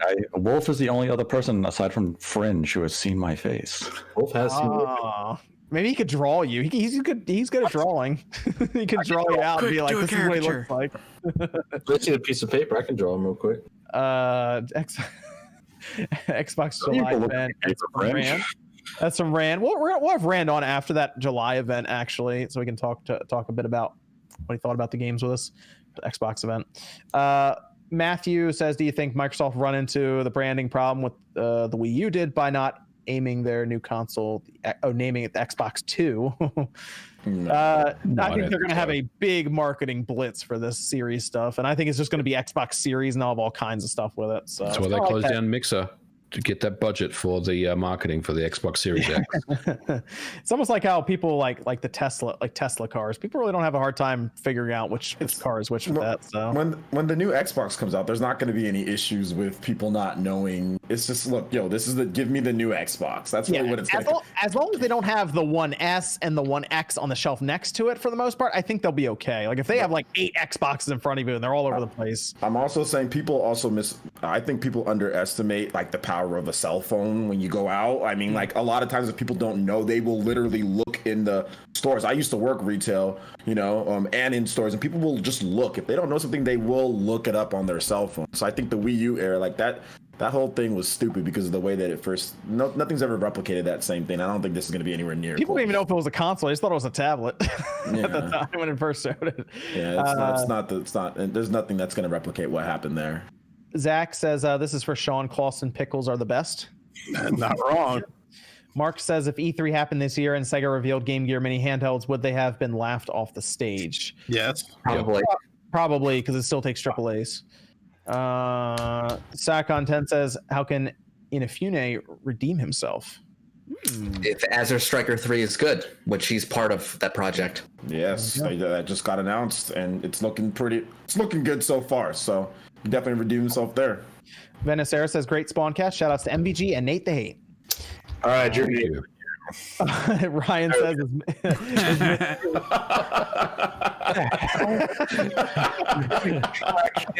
Is that the Doug character version of him? This is him. He goes, he's like, listen, shut up, Fringe. It looks like who's new? You can't tell. I was pulling the Ellie right there, dude. Like Ryan asks, is Miss Click working on the baby's room tonight? No, she is. Juice Man Bond says, MVG, how could you forget Clubhouse Games? Oh, dude, I'm sorry. Yeah, I gotta throw Clubhouse Games into the Game of the Year nominations. And then Shinru says, hey Jordan, what would you like to see out of a Spyro 4? I like the multiple breath idea introduced in Spyro and Hero's Tale. End of the Dragon Hero's Tale. I don't want any multiple breath. He's a dragon. He breathes fire. I'm good with that. Bring back all the dragons from the first game. Add new dragons. Don't give me backtracking BS from the second and third game. Bring the characters from the second and third game back, though. Give me more of that. Okay. DOA Hitman with $1. No messages. Thanks, DOA Hitman. Zaire Miller asks, what kind of microtransactions do you think will be in Pokemon United? All of them. Yeah. On themselves is the main microtransaction. All you got to do is play Arena of Valor. Just play that and see the microtransactions in there, and that's how it's going to be in this one. Heroes, stages, it's going to be everything. It'll be. I think it'll be pretty out of control. Yeah, they'll monetize a lot of it. Absolutely. What we'll do is we'll start going around here. There are a few others to read, but we can at least start going around doing some of the outros. I got to go back over to Streamlabs as well. Stealth, thanks for joining us tonight. Where can they find you? My pleasure. They can find me on Twitter and Twitch at Stealth40K. Same name. Great. Yep, I have you linked down below in the description as well, so people check everyone out that's here. Jordan, what about you, man? Where can they find you, dude? Find me on my channel, Jordan Fringe. I talk a lot about different Pokemon and Pokemon products, and as well as the occasional other weird card games that are out there. Okay. And then MVG. You can find me on Twitter at Modern Vintage G and on YouTube at Modern Vintage Gamer. I have a Monday video coming as usual, and I'll be looking at that new PlayStation 2 exploit probably during the week as well. And I'm sure Nate and I will be recording a new episode on his show. And thanks for having me. Ian says Microsoft has xCloud and now an Xbox Lockhart, like Tifa Lockhart. Are they suggesting something? No. Oh. No, they are not.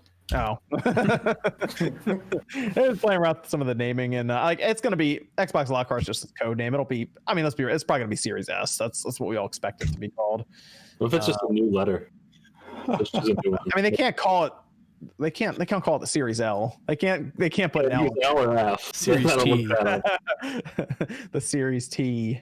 They can't. I don't think it'll be Series Y. Just S. Especially if it's gonna be like a really small one or thin one. Series like the Series Slim or something. But It'll probably just be a letter and it'll probably be S.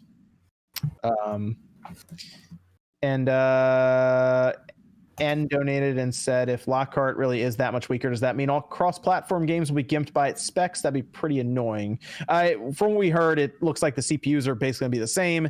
The GPU will be just altered, and it'll essentially be like if you have a weaker video card versus a stronger one. So it just sounds like instead of 4K, it'll just be 1080p. 4K. That actually makes me feel a lot better. If the CPUs are the same, that means that developers don't have to focus too much attention on targeting both systems. Obviously the GPU specs are going to be different, but that's going to be offset by different resolutions and features. So I think it's a smart move. It sounds like it'll have less RAM, but from what we're hearing, it's going to have the same amount allocated to the OS. And obviously, if you're not pushing 4K or something, you won't need as much RAM. Right. I mean, keep in mind, RAM is unified between the GPU and the game. So obviously, the Lockhart won't need the amount of system RAM that a Series X does to push those high resolutions. Yeah. Yep. And that was smart delivery. It should be like, the right textures and all of this should be loaded in fine. Mac Mega then said, no Game of the Year love for Xenoblade Definitive Edition. The problem is if we bring in Xenoblade Definitive Edition, we have to then bring in Persona 5 Royal. Yeah, that's the problem. Yeah, bring it in. Bring it all in. I don't know. That's tough. Yeah. That's tough. I mean, the RPG category this year is going to be a little crazy. Yeah. What? Final Fantasy VII. Yeah. I mean, I guess that's kind of like this action. I don't know. It's much more action oriented now. We'll see. Yeah, the RPG category will be weird, but hey, maybe Bravely Default's in there. Maybe unless it gets delayed. Could be. Could be. Okay, where can they find you, man? Yeah, you can find it right here on YouTube at Player Essence. I stream daily, and we also do like Q&As and all sorts of cool stuff there. I'll have a lot of Nintendo gaming and different news stuff that I'll be doing this upcoming week. So it should be a lot of fun. I reshot the GameCube video just because I didn't like how the way it turned out. So the GameCube retro gaming video, I got all my. So that'll be up this week as well. And yeah, like I said, we're gonna have a lot of cool streams. Have some prizes, some live. Oh, Smash Brothers! You guys join me Monday. We're gonna be playing the hell out of Smash Brothers on Monday. So you guys definitely you have to lab Min Min, I assume, right? Yeah. We're gonna lab Min Min, and then we're gonna start taking some souls online with Min Min. There's gonna be a bunch of Min Mins online. Doing some mid-air smashes, man. Yeah. I'm gonna do some mid-air smashes. Gonna be taking some souls with Min Min. So yeah, it's gonna be a lot of fun. So you guys roll through for that. That should be.